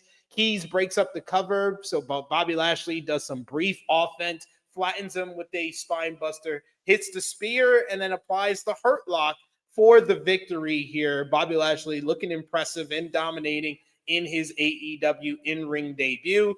Post-match, Swerve Strickland's music hits, and out comes Prince Nana with the chair, which is just to distract Shelton Benjamin as he chases Nana to the back. And Strickland was hiding under the ring the whole time. He hits Bobby Lashley with the steel chain. He then blasts MVP on the apron as well as a returning Shelton Benjamin. And then he hits the house call on Bobby Lashley, followed by the Swerve Stomp. The crowd was very much into this post-match, gave Swerve Strickland another superstar reaction as well. He bails right out of the ring as Benjamin and MVP recover and as Swerve leaves through the crowd. I thought as far as go home angles, because I thought the matchup, the two matches that we've been talking about throughout this were probably the best things on the show. But as far as a go home angle, I think this was the best.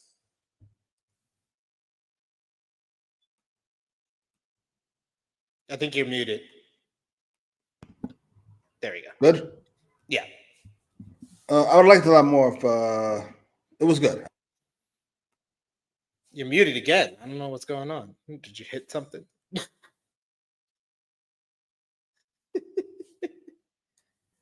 Excuse the technical difficulties. I don't know what's going on. There you go.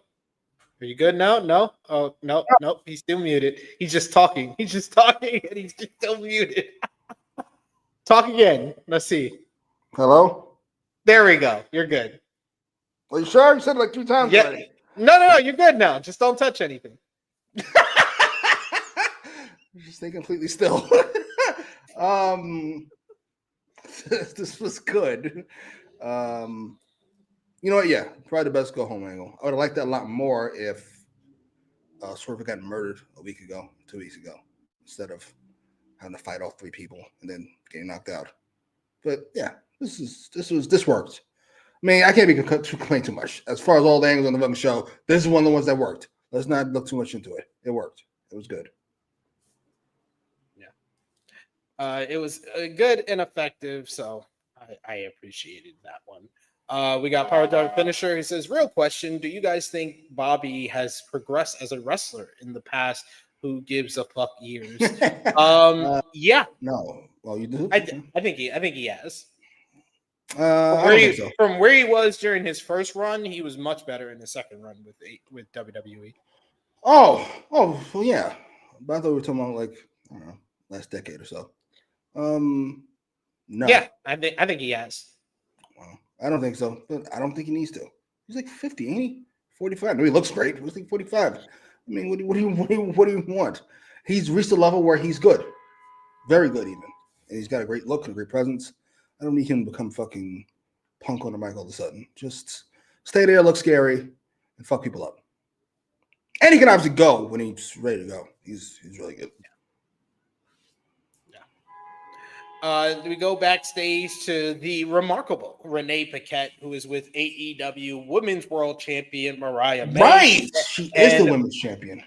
And Mina Shirakawa talking about their Champagne Championship celebration at Full Gear. They'll also be teaming for the first time in tag team action on Rampage. May said that no champion deserves a celebration more than her.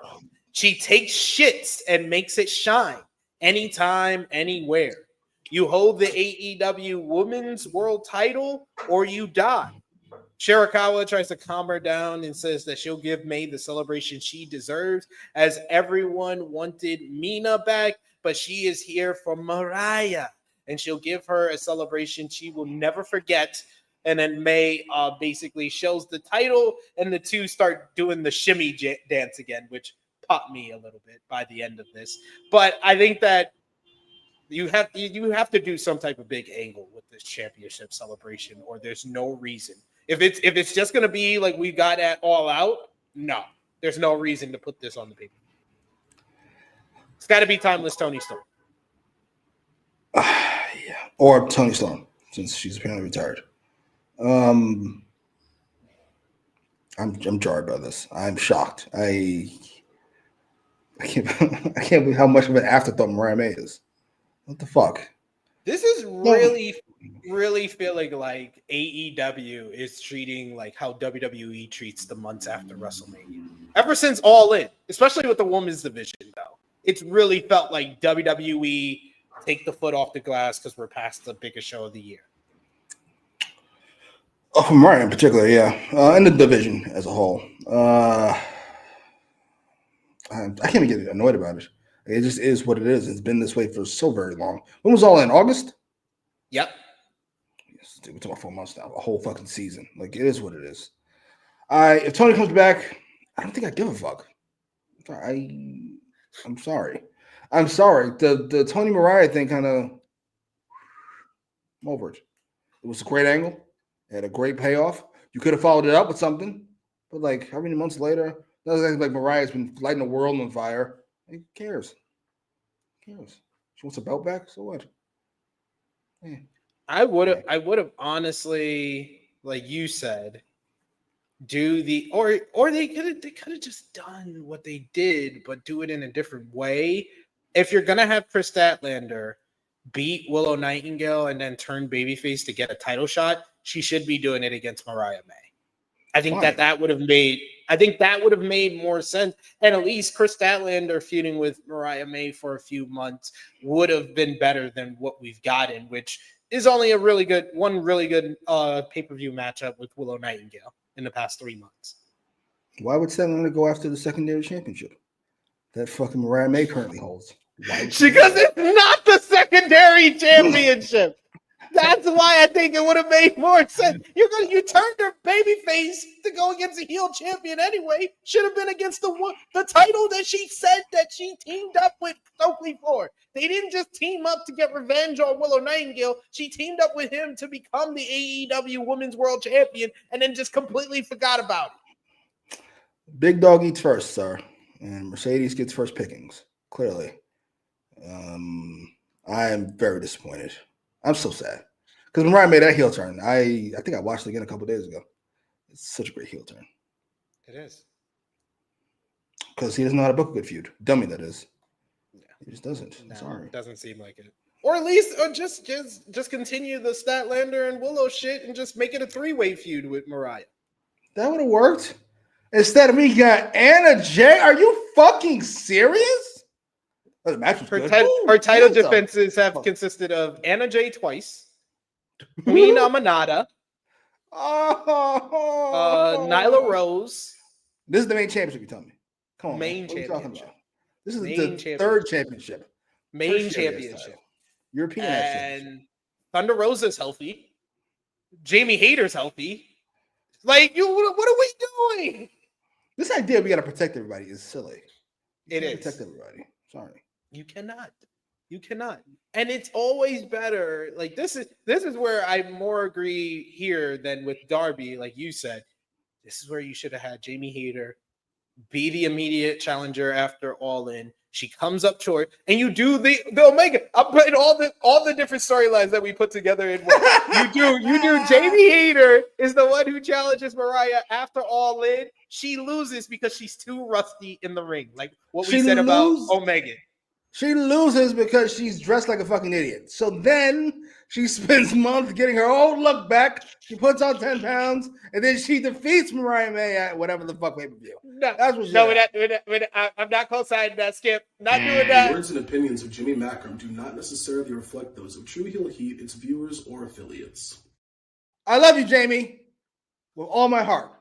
The only person I'd ever do anything for you is Willow. Everybody else could go eat shit before I do anything to you. But granny look ain't it. I'm sorry. You know, you still look good. Just what the fuck's going on? Humbug. Annika says on the list of fumbles, where does Mariah May's reign go on the list? It's not like objectively bad. And the results have not been objectively bad, like the stuff that we mentioned earlier. Yeah, it's not all time. It doesn't even go on the list right now. It's just boring. It's not like horrible. Like there's a difference. I don't know what's worse because sometimes if it's a really horrible reign, at least it's memorable. This is just boring. Yeah, which is wild. Because the fucking heel turn is so splendid. And then the feud was good after that. And then it was just like, oh. We're done. Okay, fair enough.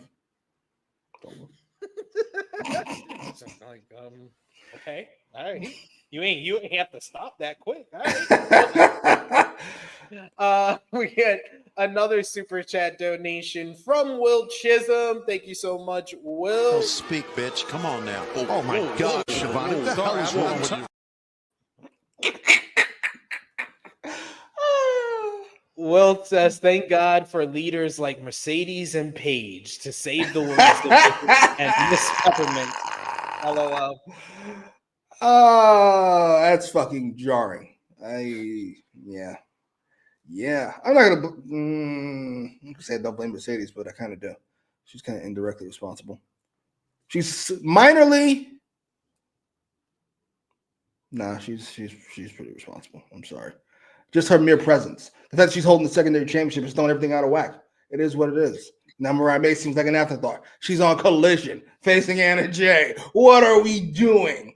Are you fucking from Toni Storm and Wembley to Anna Jay on Collision?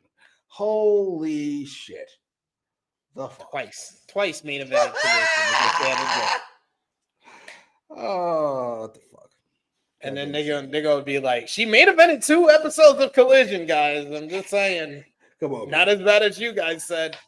But let's talk about the real highlight of last night's show. Jimmy Macram, Claudio Castagnoli going one-on-one with Darby Allin.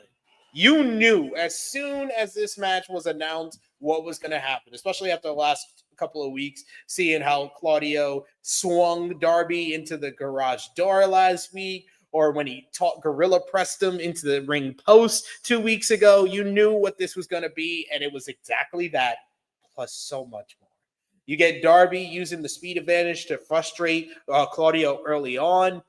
He took multiple powders until Allin tried a coffin drop off the top rope. Claudio catches him in midair and then flings him into the barricade, gives him a European where Darby takes a wicked bump, backwards bump across the barricade. He then fucking Jim. This is the first shit where I was just like, oh, this is gonna be good. Fucking gets him in a suplex and walks up the steel steps, showing off his power before giving a vertical suplex back into the ring. I was like, man, this man Claudio is just—he's not even trying. He's just effortlessly strong. This man. Indeed. It was all Claudio. Through the commercial break, he launched Allin to the floor violently before doing the same into the barricade. Allin was gorilla pressed back inside, but he swept out the leg using the apron. He then followed up with multiple tope suicida dives, just launching his body at Claudio. He wanted a coffin drop, but Claudio crushed him. He hits a wicked-looking avalanche gut-wrench suplex, which only gets a 2 count after sort of missing the mark the first time as he tried to pop up Darby into Darby doing a code red. He kept the power. He got Darby up again, tried to look for a power bomb, but Darby was able to reverse it into a code red for a close near fall. We get Claudio fought back with multiple European uppercuts and punches to the ribs as Allin collapsed. Big boot sent Allin outside on the floor. Claudio does a giant swing into the steel steps where you see Darby's head hitting the steel steps. And this man Darby is just rubbing his head like a kid with a boo-boo. Oh, my God. Claudio then clears off the announce table. You think he's going to drive him through the announce table, but he's like, no, I have a better idea. Let me gorilla press this human being and launch him into the fucking timekeeper's area where Darby hits a table, does not go through it. He bounces off the table. The whole fucking curtain for the table falls on Darby. And Darby just looks like a kid who's on a fucking camping trip, who's very covered up because he's so cold. Oh, my God. Claudio orders the referee, Paul Turner, to put the count on Darby outside of the ring. He gets to the count of 9, but Darby is somehow, some way able to get back into the ring, but not for long as Claudio does a full charge at him. Lariat turning Darby inside out. 1, 2, 3. Claudio Castagnoli pulls off the win over Darby Allin. A shocking loss for those who think that Darby is close to getting that AEW world title shot, but he's going to have to get his revenge on Claudio first.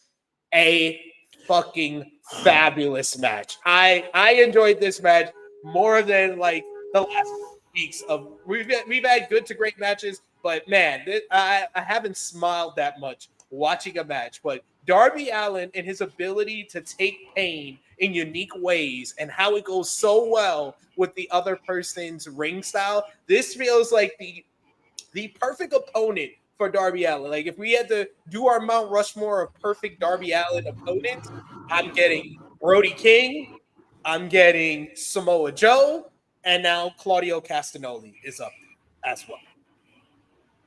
Jimmy, agreed on all accounts. What did you think? Darby and Claudio won. That was fucking splendid. First of all, easily the best part of the show for me. Spoiler alert. I loved every single bit. Didn't love every single bit of this. So before I go into glowing terms, let me complain about one thing. Not the fact that it should have been a count out. It should have been. Not to protect Darby, but so we can set up count outs down the road. So I can buy into any of these fucking count outs that we never do, even though we do a false one every pay-per-view. Anyway, it's not the humor there. Beginning of the match, towards the beginning of the match. This has nothing to do with Claudio or Darby, by the way. Where Claudio's got Darby on the outside, and then he throws him to the fucking barricade. Then he hits him with a fucking European uppercut that sends this cocksucker into the crowd. And I'm thinking, holy shit, he's getting fucked up. What does Shivani say?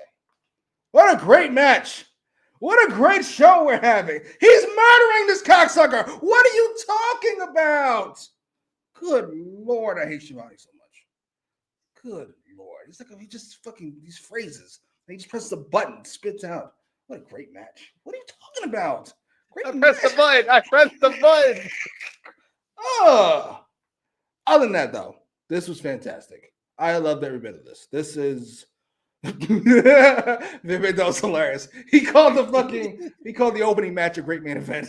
And he called this a great opener. Yeah, I think we would all be like, this was actually a really good show. If this was the opener and the opener was the main event, I think we would all be like, this was a good show.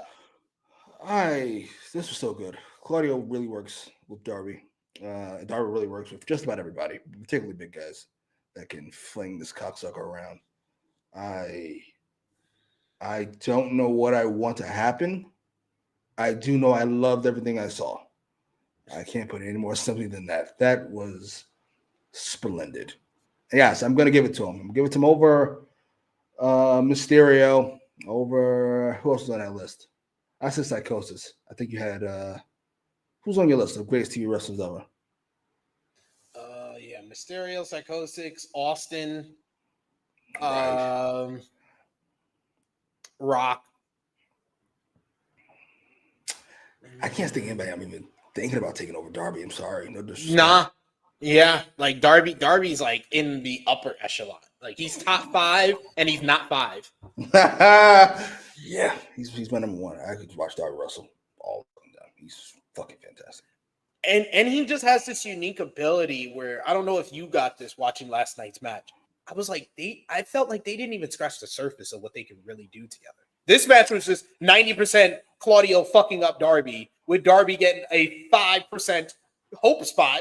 That's it. Like that was it. Like I'm thinking there was more to the matchup after the swing of the steps, and I'm like, no. Actually, looking at my notes, it's just the gorilla press into the timekeeper's table, and then a lariat. That's the match. He's so good. By the way, he's just hanging on the table, so then he leans back even further, so the table collapses. His feet are in the air like a fucking cartoon, and then the curtain perfectly falls on. Like he's taking a nap. Like he's taking a fucking nap under this table. Darby's dead. Oh, that's a shame. Oh, yes. And I also agree with this with Annika. No, we always, I think me and Jimmy can agree, we always want some great matches on the actual show. But I really do feel like this match might be better than a lot of the matches on Saturday. Definitely have more build up to a lot of better build up, we should say. I want to see this more. I want to see MJF and Roderick. That'd be a good match, but I don't give a fuck about it. I don't want to go into all the rest because you guys think I'm being mean. I'm not. This is all good stuff. We're happy with all the matches here. Yes, this is great. But come on, man. If you're going to do Darby and Brody King for no reason. You can give me a whole bunch of matches on paper, but if you can't make me care and I'm watching week to week, then is it really a good card? I'm trying to think of matches I do care about. I do want to see Lashley and Swerve. White and Hangman. Right.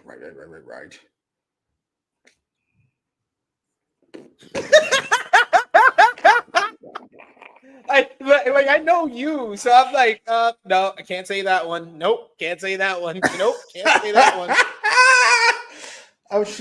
Yeah, damn, that's rough. And you said Takeshita never announced for this card, right? Yeah, like I said earlier, the Takeshita and Ricochet, that would be one of the best for anyone. For anyone. Either you're a Ricochet fan, you're a Takeshita fan, or you're like me, you're a fan of both. You would care about that matchup.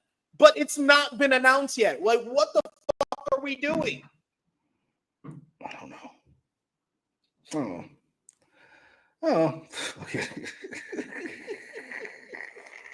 We got Big Man Dice. He says AEW does things the opposite way. Their weekly TV gets people less hyped for the pay-per-view.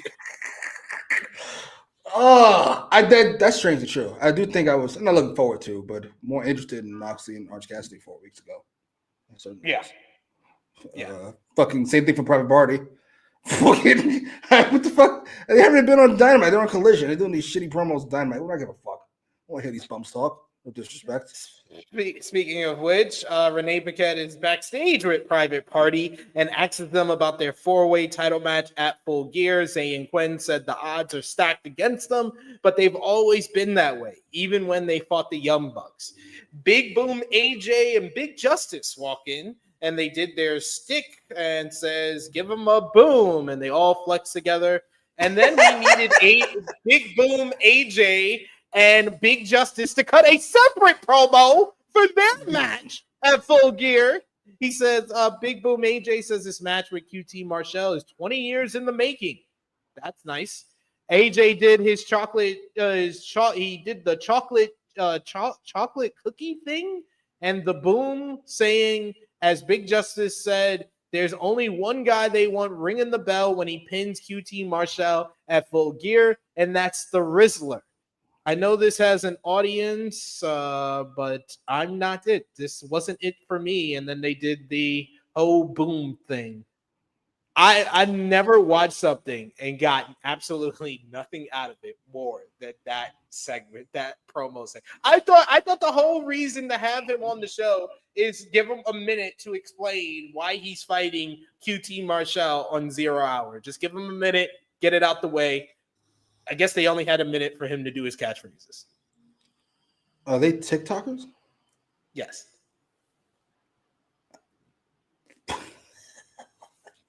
Okay. I gotta be honest. First time I saw this guy 3 or 4 times, I thought he was Papa John. Apparently he's not. Apparently he's a different guy. I don't know what I'm supposed to be thinking about this at all. Outside of the fact that we had to get the niggas out of the way so we can do our own thing. And he looks like somebody who Toni Storm would hang out with. Whatever. I'm not. Something wasn't even bad enough to get annoyed about. Just like, huh? All right. Okay. I honestly, at the end of this, I was just like, what was the point? Listen, I mean, they're clearly into it, so that's a win, I suppose.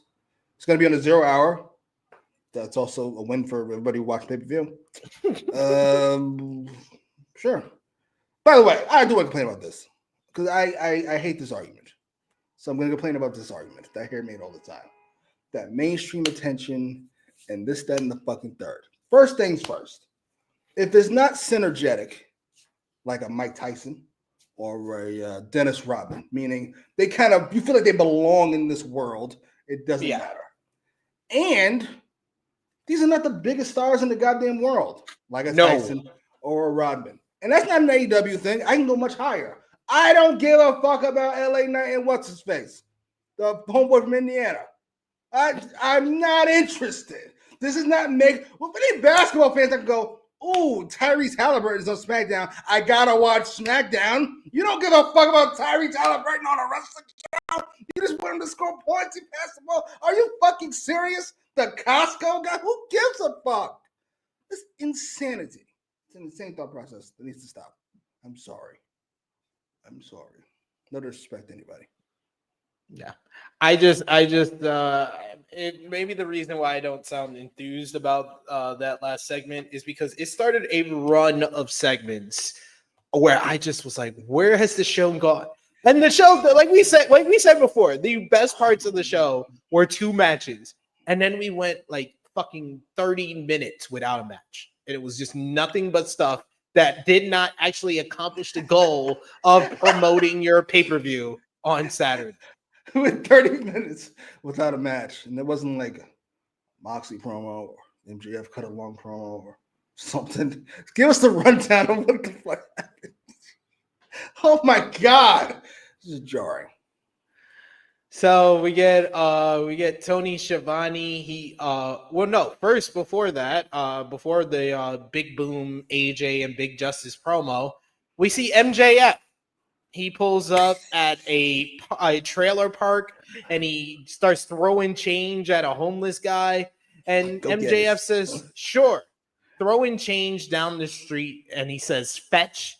MJF brings up Roderick Strong's alcoholic parents and says that Roddy told the story about his mother shooting his father in front of them and how traumatizing that must have felt. He says trauma is an overwhelming sense of powerlessness, while healing is a sense of powered and supported. That's why Strong does anything for someone like Adam Cole, is because he makes him feel all the things he lacked when he was a kid, just like he did to MJF. Cole was a mirage, a fraud, a liar, but he feels deep down that in his deep, feeble frame, Cole cares about Roderick Strong. He's happy Strong won, as he's going to force Cole to watch him suffer. Strong's white trash upbringing is where MJF will send him right back to where he belongs, the trailer park. And after MJF is done with him, Strong will wish his mother didn't shoot his father, but instead shot him. What a lie. I will say, the build-up might have not been great, but the close was a home run. So MJF is certainly a character. Great white meat babyface promo. Dude! What I was about to say. He was fucking Adam Cole was a mirage and a liar. Yes! Exactly fucking that. You are 100% right. He's a complete piece of shit. Why am I supposed to cheer him? I don't understand. I was like, this would be great if MJF was the babyface, because I didn't think he told any lies at all. This is jarring. Good Lord. MJF, stay away.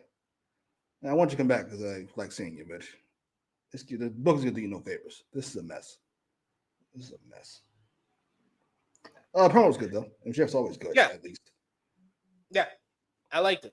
Annika says, damn, did this match, not even a feud match, worth us knowing this about Roddy? If you want Roderick Strong to be a babyface coming out of this, you do have to come up with things that make him sympathetic to the fans. So I think that for his character, yes, we did need to know this. For this match, probably not. Shouldn't we hear this from Roddy? Did we hear this from Roddy? Yeah, I think Roddy has said it before. I know he said it before in ROH. I'm not sure about AEW. Oh, well, it's kind of important. Look at Big Man Dogs. It says great white meat babyface promo. We also got Power Driver finisher. He says, I legit did not understand what he meant and was like, wait, did Roddy's dad kill his mom? No, his mom shot his father. Wrestling's a wild idea. You have all these characters based on actual people playing their characters that have the same backstory and shit. What the fuck's going on? Roderick Strong playing Roderick Strong. All right. Yeah, I would like to hear that from Roddy. Maybe not in the ring. Maybe one of those fucking JR video packages about his mom and his dad, because it hits more if I heard it strong. This would have worked better if after like the second win they gave Roddy promo and be like, I'm nothing like you, MJF. I grew up in a rough upbringing. My mother shot my father. Like, he says it in a promo during the build to this. Like, even if he did say it on AEW television, it wasn't during the build to this matchup. Yeah, that fits more MJF's character. Is that you say something and then MJF immediately comes back with this? Yeah, bud. Something ridiculous. Yeah. Something condescending. Well, we did get a response from MJF's opponent at Full Gear, Roderick Strong. He is with the Undisputed Kingdom. They come to the stage to be interviewed by Tony Schiavone. Strong says that he hasn't slept a wink since last Wednesday. He feels like a kid on Christmas that he finally gets his hands on Max. Is Strong supposed to be ashamed of his childhood and his parents? Max made him feel like he was in elementary school again, and said he shouldn't feel sorry for Strong. If you want to break the cycle, you have to earn it. which he's done since he was a little kid, while Max has been spoon-fed everything. When things don't go Max's way, he throws a temper tantrum until he gets it. Strong wants MJF to look in the mirror and realize at Full Gear, he'll pay for all of his sins with every chop, punch, elbow, and backbreaker. Strong will sleep well knowing that he broke MJF's back and made him humble.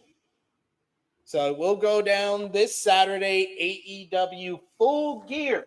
It will be Roderick Strong going one-on-one with MJF. This promo, it was fine, but yeah.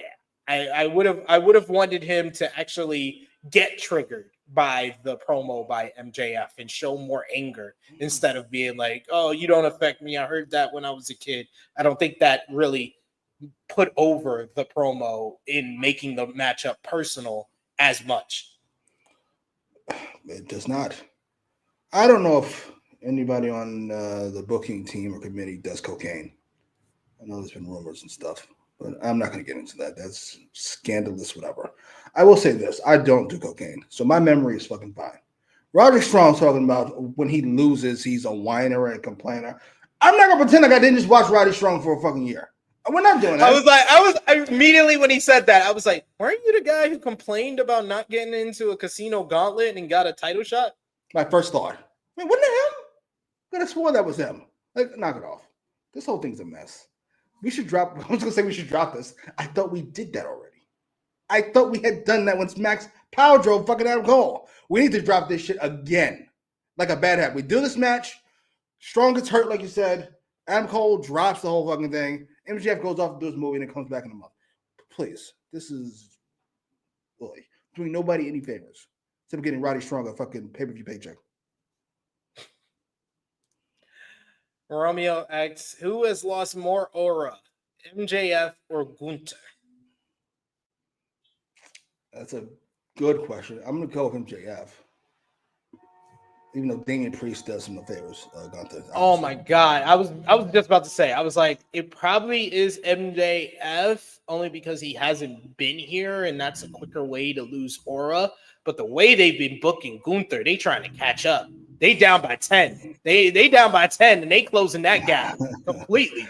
Because Romeo's up here like, oh, I didn't see any problem. It's making Damian Priest be like a badass. And I'm like, it's the reign of fucking general. He had a 666-day reign as Intercontinental Champion that did not make him look like a fucking chicken shit, cowardly heel who can't even score a punch on Damian Priest, a guy that he beat 3 months ago.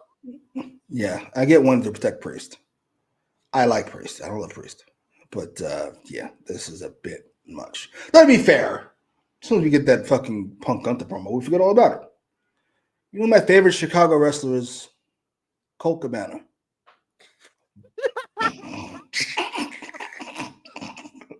No, you know who says my favorite wrestler?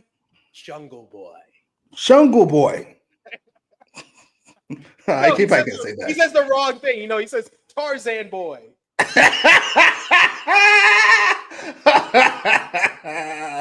That's fucking hilarious. Or you just go, he just tries to do complete inside baseball and he says, you know what's my favorite show? CM Punk. Beverly Hills 90210. I was about to say, my favorite actor. I love that Dylan McKay. Luke Perry's my favorite actor. Oh, I need those promos in my life. Why can't we get them now? Why are we waiting? Damian Priest. Punk's got to be the fifth guy. Some reason to cancel this Gunther match. I'm so annoyed. I'm sorry. But I think with Gunther and MJF, I think they're one promo away from getting all their aura back. I think those two guys are just too good. So I don't think it's a proper in this ridiculous argument that Romeo also tried to he's the ring general, not the street general. He ain't the backstage general either, because that was not the street. That was backstage. I think this doesn't really work. Let's say Gunther avoiding a fight is fine. Him trying to start a fight and get his ass over something else. Yes. I will say this. Gunther's not the right guy for this. Like, nothing about him screams chicken shit. He's 6'4". He's in ring styles fucking people up. Like he doesn't. I don't buy him as this fucking. Gunther is not the character for this, and Damian Priest is not the person to do this with Gunther's character with. So it's like a double whammy of this does not make. I was like, why couldn't you do this for, I don't know, a new challenger? That would have been nice. Well, how about you wait to do this for John Cena? For John Cena for number 17. Because John Cena has failed to get number 17. And the last time he had a long stem run in WWE, you basically told the story that he's washed by Solo Sikoa. So why didn't he wait? Why don't you wait till it's Cena versus Gunther, and then you can do his invincibility is going down. The fact that you are doing the invincibility as going down when he's facing someone he already beat, it makes no sense. Agreed. I'm gonna keep shit with Damian Priest. It's been a year. I'm gonna stop. I like Damian Priest. Yeah, it's a great upper mid carder. Agreed. You know who you should do this with, even though he's like fucking 4 inches shorter? Braun Breaker. Braun Breaker fucking up Gunther is fun. I'm sorry. I just like that idea. Yeah. That would have made more sense than whatever the fuck they're doing. Yeah, Priest 40 something? Who's Priest? Yeah, probably right. Yeah, you go break his younger. I think right now it's like the worst stretch for WWE and AEW as far as pay-per-view builds. Because I have not liked the Survivor Series build, and I've been hit and miss with the Full Gear build. I think Survivor Series. You guys are really hard in the women's match. I like it. I'm fine with it. I'm not fine with the fucking bloodline stuff. Sorry, Charlie. What else on the card? Gunther and Priest. Oh boy. And then it's 3 matches. It's only 3 matches made, and we're 8 days away. Right. So assuming Cody does something, I don't know what. Cody and KO, which that's been good. Like that. I like that. I think it's been good, but I feel like this is the same issue we had with Solo Sikoa, where I was like, you're doing a story that necessitates this guy to get the title shot, but you're not giving them any of the proper wins that makes their title shot feel deserved. And I think that was the issue why Solo wasn't believable against Cody, and now that's going to be the issue with a heel Kevin Owens against Cody. I agree. I wouldn't mind if it wasn't for the belt. It's just Cody happens to be the champion. He's got to fuck this guy up. I'm here for it. Yeah. We get footage from Saturday's AEW Collision, where TNT champion Jack Perry was attacking Daddy Magic during Daniel Garcia's matchup with Johnny TV. Garcia and Menard did get revenge by tying Perry to the hood of the scapegoat bus and driving off. Menard then threw it to what happened after Collision, and we see Jack Perry tied to a chair with the scapegoat bus lights on him as Daniel Garcia dumps a bucket of water on him to wake him up. Perry said he knew Garcia was just like him. As Garcia said, all he wanted to do was wrestle. But they were savages who tried to attack Daddy Magic, and they have to pay. Perry brought up everyone having to make sacrifices, as Garcia promises he'll never go where Perry has went. Perry spat in his face and started laughing. So Daniel Garcia grabbed a crowbar, and instead of hitting Jack Perry, he hits the scapegoat bus a few times.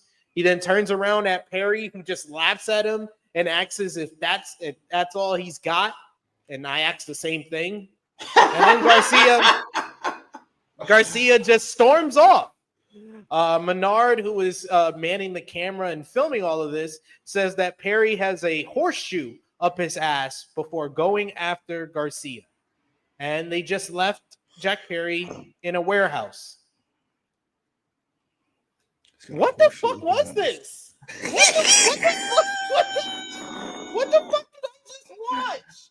Yo, I literally was sitting on my couch. I was like, wait, what was this? I was like, what if the fuck is this? A fucking Puerto Rican and white fucking Tariq St. Patrick and Don Carter from season 4 of Power Book 2 Ghost? Like, what? They kidnapped him, and then they filmed it. They snitched on themselves. They kidnapped him, and then snitched on themselves, and then didn't do anything.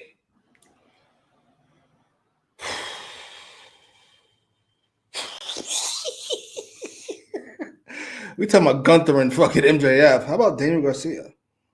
Losing aura in one goofy ass segment. Holy shit. What is this? First of all, not only you're a loser who kidnaps people on fucking camera, you're a bitch. You didn't even fucking follow through. What the fuck?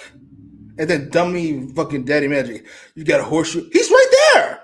Put the camera down and fuck him up. What do you think? Hit him with the camera. Yeah, that would have been fun visual. Just fucking you bop. Good lord. This stinks. Holy shit. Jack Perry brings everything down. I'm blaming him for this, yes. And like, I was all down for this being a match at Full Gear because it made me believe that Daniel Garcia should win. But after you do this angle, now I'm like, okay, I guess Jack Perry wins. Oh my god. Oh, I don't know. I was like, what are we doing? What is the story we are trying to tell? There is no story. They really lost their way here. You've gotten way too invested in Jack Perry's character, which is a mess in and of itself.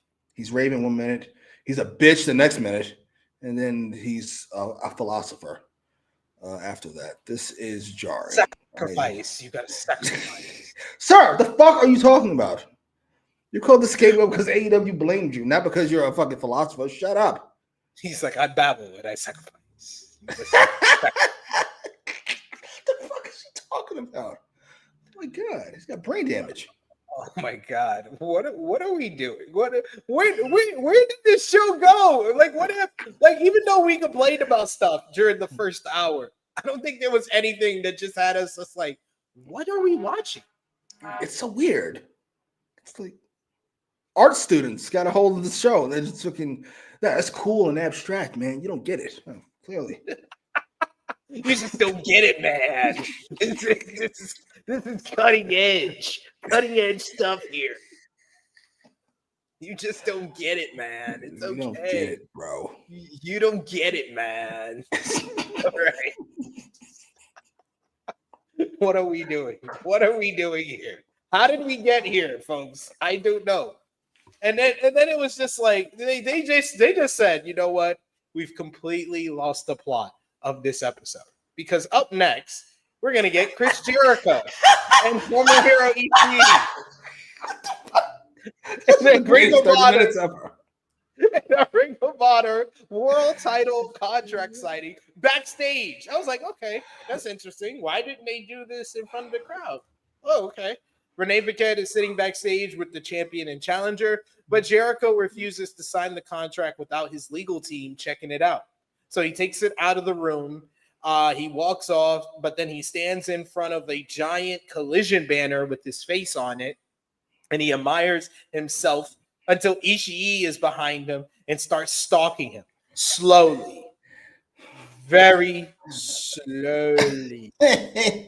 Jericho is putting objects and people in front of Ishii, who keeps walking towards him, tossing everything aside. It wasn't a chase so much as like a power walk as they walk through the backstage area to the stands to the ring. He finally stalks him all the way to the ring, where Jericho says, you know, he would love to sign, but he doesn't have a pen right now. Ishii pulls out a pen of his own and hands it to Jericho, who signed and stalled until the Learning Trees, Brian Keefe and Big Bill hit the ring and attacked Ishii to absolute fucking crickets in this building. Jericho was going to stab Ishii with the pen, but he was hesitating too long that you knew someone was coming out. So at that point, the conglomerations, Mark Briscoe and Rocky Romero, made the save. Ishii sent Bill to the floor. Romero flew out with the dive. Keefe gets dropped with the J Driller, while Jericho gets planted with the sheer chop brainbuster. He then grabs the pen and the contract, and Ishii signs the contract. The match is official for next week. Oh dear Lord, what happened to the show? I watched it, but hearing you describe these things back to back to back, it's like, yo, what? You know, spread this garbage out a little bit? Nope. I was like, you only gave us the Cole and O'Reilly thing that was objectively bad in that first hour and 15 minutes. But most of everything was either good to great, and then you just went, you know what? We're gonna go 30 minutes of just shit. Anytime, I told you, I've been saying this for 5 years. We just 5 years right now, right? Dynamite? Yeah. I've saying this for 5 years. When the wrestlers are left to their own devices in the ring, shit goes fine. Anytime Tony Khan has to step up and do something, like write or something, it goes off the fucking rails. And that's all we've had the last few segments is fucking something having to be written. And it's been heinous. This actually started out kind of funny. I ain't gonna lie to you. Somebody slowly walking behind you to make sure you don't escape is hilarious. And then it just went on forever. And then there's the fucking in the ring. And then there's just like, oh, all right. Well, it was fun while it lasted. This show is heinous. And yes, Myron Kid, this is where you should have dropped your WWE 2019 line. Yeah, that was the WWE 2019. See, the last two segments were WWE 2019 bad. What the fuck? Or like, what are we doing bad? Like, what is this? Big Man Dog says, I can't tell if it's the corniest shit ever or if they're trying to work people. I gotta be honest. The only way that fucking Jack Perry thing makes sense if it's a work.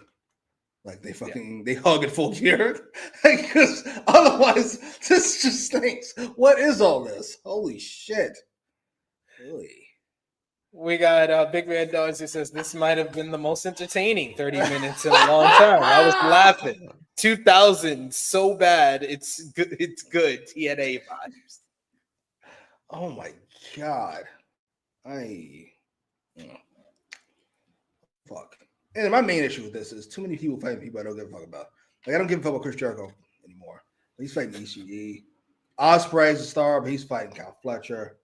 Moxley's a star, but he's fighting Orange Cassidy. MJF is a star, but he's fighting fucking Roderick Strong. What are we doing? Can we get some stars fighting each other? Is that too much to ask? Lashley and Swerve, that's it. Oh. Just get Lashley and Swerve. There's like all we can do for you is the Lashley and Swerve. And you're like, okay, guess that's all I get. All right, fair enough. You got me there. But next up, we go backstage to the remarkable Renee Paquette, who is with Jamie Hayter, who says that she was baffled by Julia Hart's vignette interrupting her last week, as she's never spoken nor wrestled Julia Hart before. You've never spoken to Julia Hart? You're fucking coworkers. What are you, an asshole? Apparently. She says she moves to the beat of her own drum, just like Julia. But if she wants to have a chat, the camera cuts, does a nice little cut into the next video package saying that it's time to come home. The house is her foundation. Julia Hart's rebirth is complete. It's time to rebuild. Hart, more determined and dangerous than ever, is shown shooting arrows. We see the cheerleader version of Hart laid out on the football field like last week, and the different images of Hart have the arrow in her heart. We hear the voice of Brody King saying that she's the princess of the Black Throne, the keeper of secrets. She's Julia Hart, and her heart grows harder. An arrow hits a bullseye as Hart can be heard screaming before it cuts to black. I thought this was another great vignette, and I love the voiceover by Brody King, and basically talking about the previous vignettes have been demonstrating a rebirth for her, going back to what she's been through, how she's come to this point, and where she's going to go next is what we're going to see in a couple of vignettes. You can prolong this a couple of more weeks, I think. This is a nice little growing story. This would have been interesting. This whole princess of the Black Throne. This has been interesting if you weren't a bunch of mid-carders that lose all the fucking time. Instead, you are. So, what do I care? The princess of what? Of what? A seat? Are you fucking serious? I'm sorry. No disrespect. And Jamie, So you shouldn't be mad at Julia Hart. She did not interrupt you. She has no control of the production truck, I don't think. So you might have some enemies in the building. This is insanity. Got some ops out here. You got some ops out here. They don't like your look either. I will say this.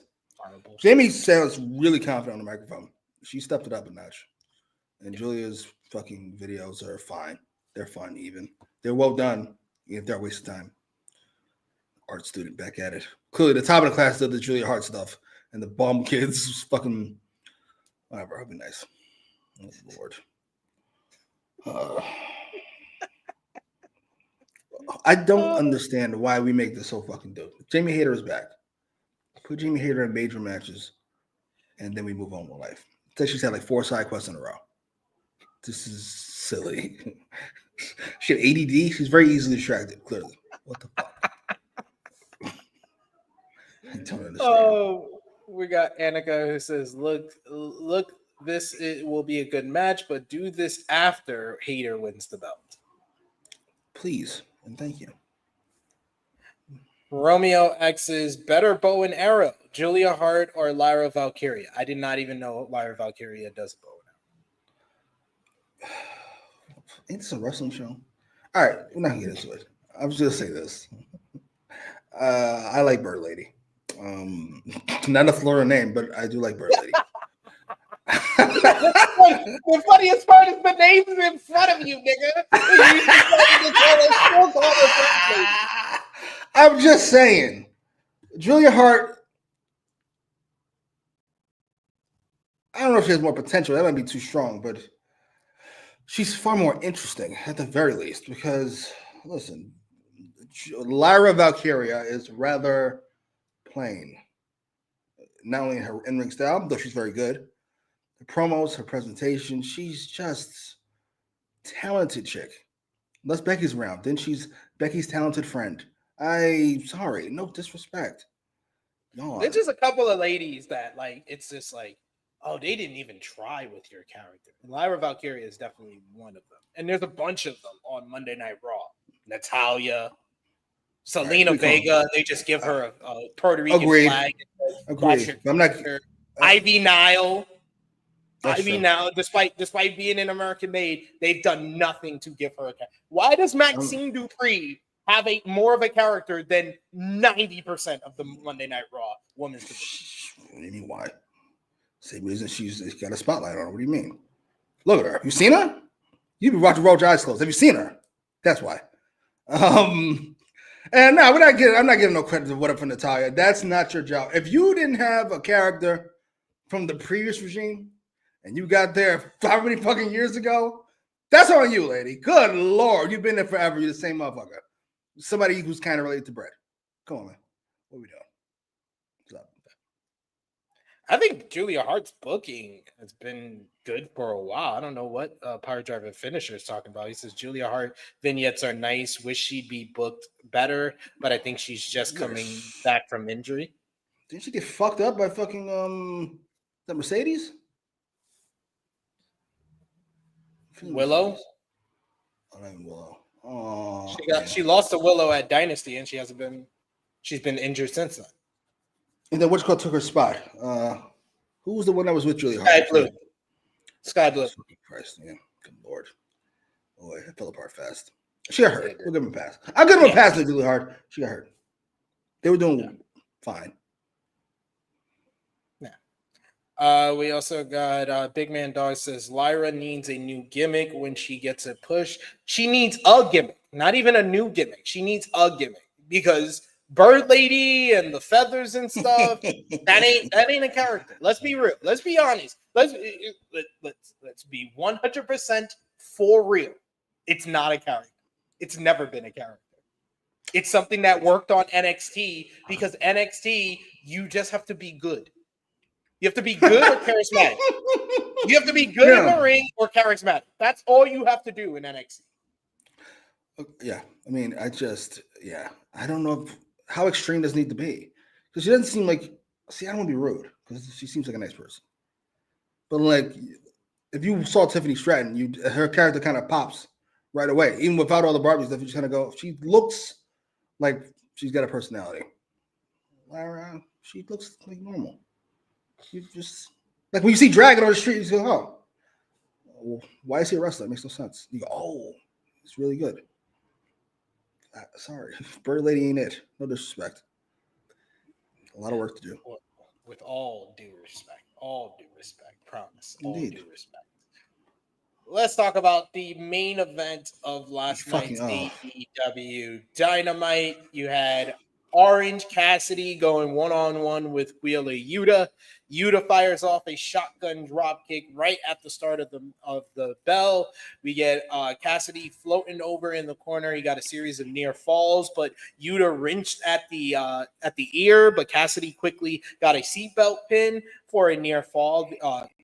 Wheeler Yuta's finisher. They fought to the outside where Yuta managed a brainbuster on the floor and took advantage of the matchup. Yuta exposed the metal portion of the turnbuckle and drove Cassidy's face into it before hitting a DDT, a vicious-looking DDT. Orange landed right on the top of his dome on the apron.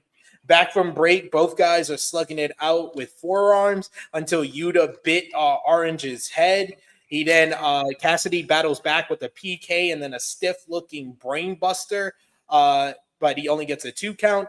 Cassidy went for an orange punch, but Yuta countered. He hits a snap German suplex and then an angle slam.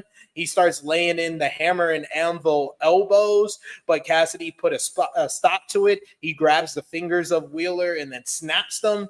He then shouts out to Chuck Taylor and hits a soul food and Michinoku driver for a near fall. Yuta dodged an orange punch, and then Cassidy got an O'Connor roll for a near fall. He tried a tilt-a-whirl, but Yuta was able to reverse and counter into a leg trap tombstone for a very close near fall. We get more hammer and anvil elbows. He lets off about 20 of them and then goes for the cattle mutilation, but Cassidy got his feet on the rope. Yuta stormed to the floor and got a steel chair after coming close on the pinfall there. He goes to the floor, gets a steel chair, but Cassidy is able to duck the steel chair shot. He gets a quick roll-up, wrapping the legs up for a flash pin. 1, 2, 3. Orange Cassidy picks up the win here. I would say, going by my notes, it was more 75-25, Willie Yuta. So I'll give dude that. 10%. 10% to Orange. Yuta couldn't believe it as Cassidy shoved Bryce out of the way, but then Pac appears out of nowhere and drops Orange with a pump kick. We get Claudio Castagnoli, Marina Shafir, and Jon Moxley coming down to the ring. Shafir handed duct tape to Pac, and him and Claudio basically put Cassidy's hands in his pocket as Pac tapes his arms to his body, making sure his hands don't leave his pocket. All of the Death Riders start pie-facing Cassidy around until Jon Moxley dropped him with a series of punches, basically just playing target practice with him. No conglomeration, but because Cassidy said he wanted to do this on his own. The best part of this post-match beatdown is Cassidy doing the lazy kicks. That was defiant, the lazy kicks to Moxley before Moxley basically drops him yet again with a big forearm. They stomp on Orange's face until they actually finally leave the ring. Out comes the conglomeration as they free Cassidy from the tape. Cassidy gets to his feet on his own accord, and he realizes the struggle it will come to be at Full Gear. Cassidy slowly puts on his sunglasses and then hands in his pocket. Even Jon Moxley knows what they threw at him tonight will not be enough to keep Orange down on Saturday, as Excalibur really pushed how whoever wins on Saturday between Orange Cassidy and Jon Moxley will have control of all elite wrestling moving forward. Oh my God, what the fuck? The match with Wheeler and Orange, it was a pretty good matchup, but my God, I said this earlier in the show, so I won't go in again. I'm just so baffled by how they booked this matchup and the result of this matchup, because if he's the number one contender for the AEW World Championship, he should take the 75. If it's 75-25, how you want to book this match, he should take the 75. He should win the matchup, and you really confirmed he is better than this guy. He is better than the guy he described as a pawn. How are you supposed to take down the fucking king if you're having this much trouble with a fucking pawn? It was fun while it lasted. I really enjoyed Moxley's crew for 3 weeks, 4 weeks maybe. This peaked with Darby and Moxley in the ring. Moxley asked for his title shot. Asked. He demanded he handed over. He didn't ask. He said, cough that up, good buddy. It's been downhill since this. I was gonna say we bottomed. I was gonna say we bottomed out, but I don't know if we're at the bottom yet. I love the Wrestle Dream ending myself, so I can't say it peaked there. That's better than telling Darby to cover it up of all the build up. We were, what is going on here? Is there a higher? Yeah, power? I'm sorry because I didn't think they would do the fucking tragic murder death fucking ending that they did. So I would say that was the peak because they actually felt like the biggest threat in AEW at that time. And we have very quickly transitioned to whoever holds the belt holds the power. How? What? What do you mean? They don't even have control of the show. Like they're featured in one segment, and that's it. It's jarring. Like if Moxley fucking was a bum, then won the belt, and he became the psychopath, we could have a conversation. But he was acting like this before he won the belt. This is so we get what? He has the power. They're gonna stop. So if Orange Cassidy wins, what's gonna happen? Moxley's gonna go away. They're gonna go, never mind. We won't fuck up Orange Cassidy anymore. Like, what are we even talking about? This is jarring. What the fuck? This is what I mean by stories and how to tell them. We're complaining about fucking bracelets. It doesn't matter if it's a bracelet or the world championship. If you treat it like it's a joke, it's a joke. I'm sorry. And you cannot convince me it's a big deal because it's shiny. I don't believe you. The power, right? Does he get superpowers? Shoot a laser beam out of it? What? Stop it. Gives you all the power in the world. They need to get the old TNA voice guy, the guy that sounds like James Earl Jones. That was pretty good. All the power in the world. Good Lord. Only way this survives if those are the documents that fucking the Bucks are shredding. That if you're the AEW World Champion, you actually have executive powers in this company. Who would have known? It's what that bum CM Punk wanted, and now it's coming back to bite us in the ass. Now I get it. Ooh. Now you got me. You got me interested. I won't say that the whole Death Riders thing is done completely because I think that they can get this back before Darby finally does finish this and beats Moxley. And when is that? World title. But that's the caveat. Is that we don't know when that is happening. He's not next. Woman Magic, he's not next up. I don't think he's next. I don't know who will be next up. Yeah, I don't know who would be next up. Honestly, that's why I'm thinking, like, you got to have someone like a Jay White win on Saturday because you need a babyface. You need one of these baby faces in one of these matches on Saturday to get the win there. So he's set up as the challenger for Moxley at World's End at least. Unless you're just going to put, like, you're going to not have a world title match at World's End and put all the focus on the Continental Classic, which I wouldn't say is a bad idea. Sure. You could do like a multi-man matchup with the Death Riders for that show because even if there is a world title match, most of the focus is going to be on the Continental Classic. Okay, so here's my question. Here's my main question for me. Are we done with Moxley and company taking over? And are they just a dangerous group now? That's what it's felt like. I mean, the last 2 weeks, yeah, it has felt like that. It has felt like they stopped being they stopped the takeover and now they're just a dangerous group. Fair enough. Then I like your idea. If we're going back to the takeover, however, you only take things over with extreme measures. And I know you all would hate it, but I would take over by fucking up this tournament. We're not having any matches. We're interrupting all these fucking matches. This is goofy. This is the shit I've been talking about right here. This shit. Matches for matches' sake. Nobody gives a fuck. I do that. And then piss everybody off. And it's really just him talking nonsense because he's really upset because he lost the finals last year. He was like, look, look, it took everything from Eddie Kingston to beat me. Now he's on the show. Like, there's nobody needs to wrestle in this tournament. I don't expect any of that to happen. I expect tournament and Moxley. Yeah, like you said, I think I changed my.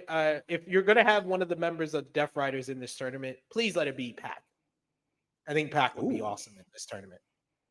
Oh yeah, Pac would be great. I doubt any of them in it though. Send me Wheeler. Oh God, please. Please, just let it be Pac. Just let it be Pac. At least give us. I think Claudio should be focused. They should continue the Claudio and Darby series or mini feud. And then Pac focuses on Continental Classic, and Wheeler is still Moxley's pawn. Jesus, that's a shitty pawn. Lord, this is the main event. Oh, I was going to do that. I've been shitty. He's not really a pawn. He's fucking nice pool from fucking Deadpool and Wolverine. I know I shit on these main events all the time because these are not main events for both companies. I really care what happens to TNA. No disrespect. What was the main event for NXT? Not this week, but last. Fallon Henley versus Kalani Jordan. Okay. So excluding NXT, Raw had a main event. SmackDown had a main event. So props to y'all. So Seth and Bronson Reed counts as a main event? This week? I wasn't talking about this. Was the last week. Last week was Jade Cargill and Bianca versus Liv and Raquel.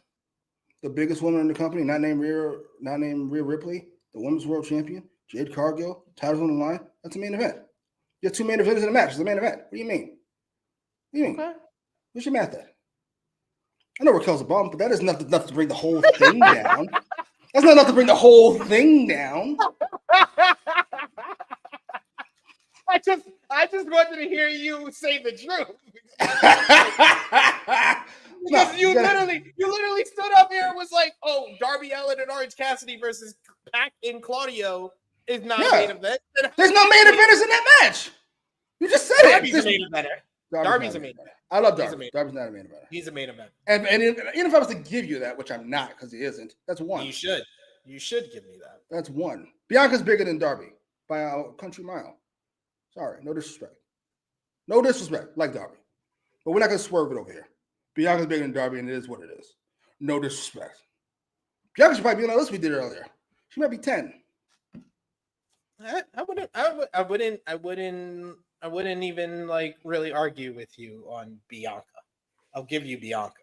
Liv, on the other hand, you'll get an argument from me. But she's a star or main event. I didn't say star. Whoa. That's a different level. That's another tier up there. I don't think she's the main eventer. Listen, if we give it to Darby, I'm giving it to Liv. You can't. I can't. We got to do one, or we got to do the other. They both. That's outrageous. I'm not giving you both. She's the biggest. That's outrageous. She's the biggest draw, one of the biggest draws of the company. She's what is she? She's like 6th in March. Come on, man. We're not doing this. She's all over the TV. Come on, man. Have a little bit of respect. I'll do that. That Dominic Mysterio shine. Wow. We got a super chat donation. Thank you so much, Chuck Berries. We appreciate the support. They go on Twitter. I don't see how this is going to work. This is absolutely ridiculous. Send. Chuck Berry says they did a huge disservice by using one of my favorite songs, November Rain, to promote Full Gear. Use your favorite song for a shitty. Hey, it was a good video package. The video package was better than in build to the matches. Oh, it certainly was. But yeah. Well, just look at it that way. Your song was used to make this shit look better than it is. Yeah. Good, worth the money, I guess. But yes, let's talk. Let's give our final thoughts on this episode of AEW Dynamite. Final call for super chat donation. Thank you so much, Chuck Berries, for that last one. Thank you to King Ellie Show, to Will Chisholm, to Chuck Berries, to Bell.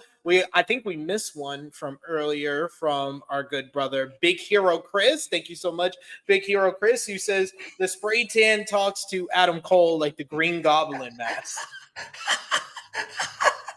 That's disgusting. And kind of disturbing, but I can fucking see it.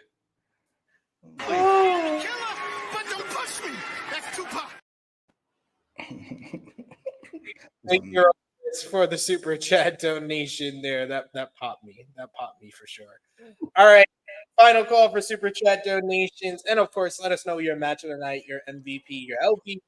Thumbs up, thumbs down, thumbs in the middle for me and Jimmy Macram for the November 20th, 2024 edition of AEW Dynamite in 3, 2, 1. Thumbs down for Jimmy, thumbs in the middle for me. Out of 10, what did you give this show?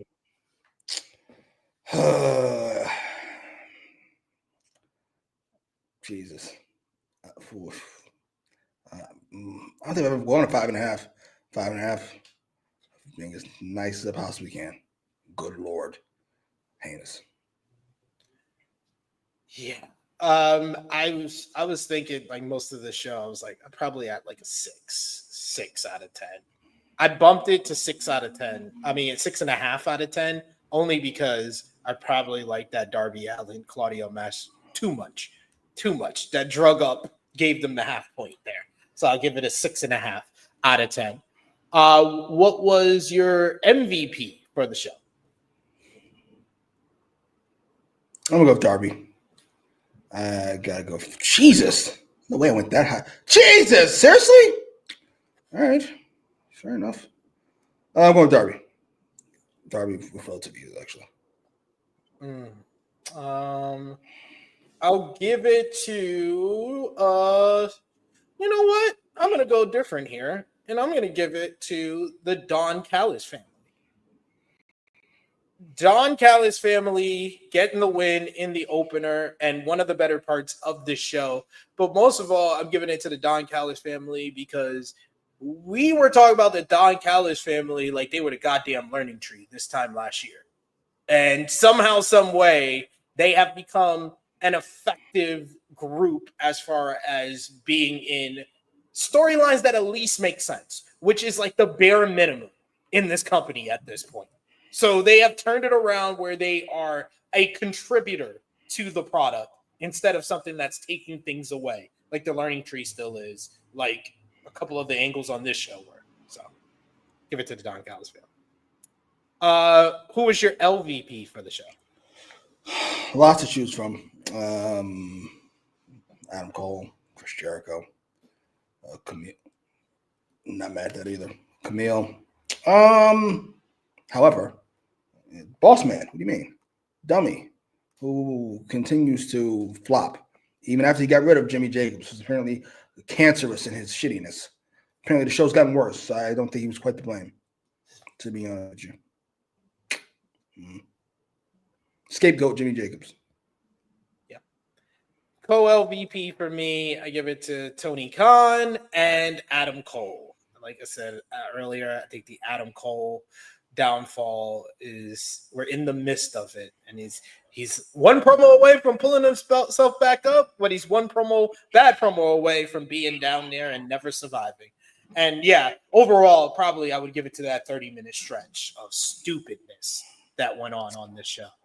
Oh, Camille's another one. Apparently, Yeah, Camille's yeah. I always thought these guys were fucking losers when they say you lose a bad bitch and then your life goes in the toilet. Aren't you you're just kind of weak? No disrespect. I'm looking at Adam Cole here. Might be onto something. Might have discovered something there. Good Lord. Might be on something. And match of the night, obviously, Darby versus Claudio. Indeed. All right. That brings us to the end of another edition of AEW Dynamite. We have G Locus says even 6. We got LVP for TK. We got an MVP for Darby. Romeo says Camille, worst bodyguard ever. And Power Dart Finisher says LVP Daniel Garcia. There was a lot of choices on this show. Jimmy, thank you as always for joining me today. Let everybody know where they can follow you on social media. No, I'm right. I'm good. You can follow me on the Twitter machine at TrueHillSP3. You can follow the gang, Facebook, Twitter, Instagram, TikTok at True Hill Heat, patreon.com/TrueHillHeat. I promise. World Tag League preview will be up there tonight. So be on the lookout for that for our Patreon backers, as well as go over the True Hill Heat Sports and Entertainment, where we did our the Penguin review, myself and Miss Chrissy. TV show of 2024. My Lord. So great. I had so much fun talking about it with everybody. So thank you if you joined us over there. Me and Jimmy got to talk about it sometime as well because, yeah, there's a lot to unwrap. Quick question. What do you think is the villain in the Batman 2? I've heard Mr. Freeze. I don't quite know how that would work. I wouldn't be shocked if it's Quarter Hours. I think you saved that. Quarter Hours. I would think the one that makes sense after the Penguin is Scarecrow. Oh, yeah, I saw that stuff with Julian. I'm Scarecrowed out. He's in the movie. I say Scarecrow or Hugo Strange. Following up from the Arkham stuff. I was really hoping for Hugo Strange because Julian looks like he'd be a good Hugo Strange. Ain't gonna lie to you. He does. Yeah. He looks great. Yeah. Agreed there. Underrated character. Hugo Strange is fantastic. Even on Gotham, that awful show. He was great on that show. Hugo Strange is always great. The Asian homie killed it in that role. He killed it in that role. Follow me on the Twitter machine at TrueHillSP3. I will be live with Kate on Fightful's main channel to review tonight's ROH TV. And of course, we'll be talking about ROH Final Battle going to Hammerstein Ballroom. So we'll talk all about that with Kate on Fightful. And I will be back here live tomorrow, 1:05 p.m. Eastern Time. I will be with the good brother, Joel Holbert, for our AEW Full Gear preview, given our predictions for this Saturday show. You got the flagship podcast on Saturday, 11:05 a.m. Eastern Time. Myself, Miss Chrissy Love, and the True Jaw Josh. And then finally, capping off the week, our Full Gear review Sunday. So join us for that as well. But be on the lookout for all that. Hit the bell to stay notified for all the great content here. If you're watching us on demand, let us know in the comments down below what you thought about AEW Dynamite. But for Jimmy Macram, it is me, your True Hill Phenom, SP3. Doom, doom, doom, doom. Doom, doom. This has been AEWramble 174 and 173, excuse me, Defiant for the November 20th, 2024 edition of AEW Dynamite. We are signing off until next time.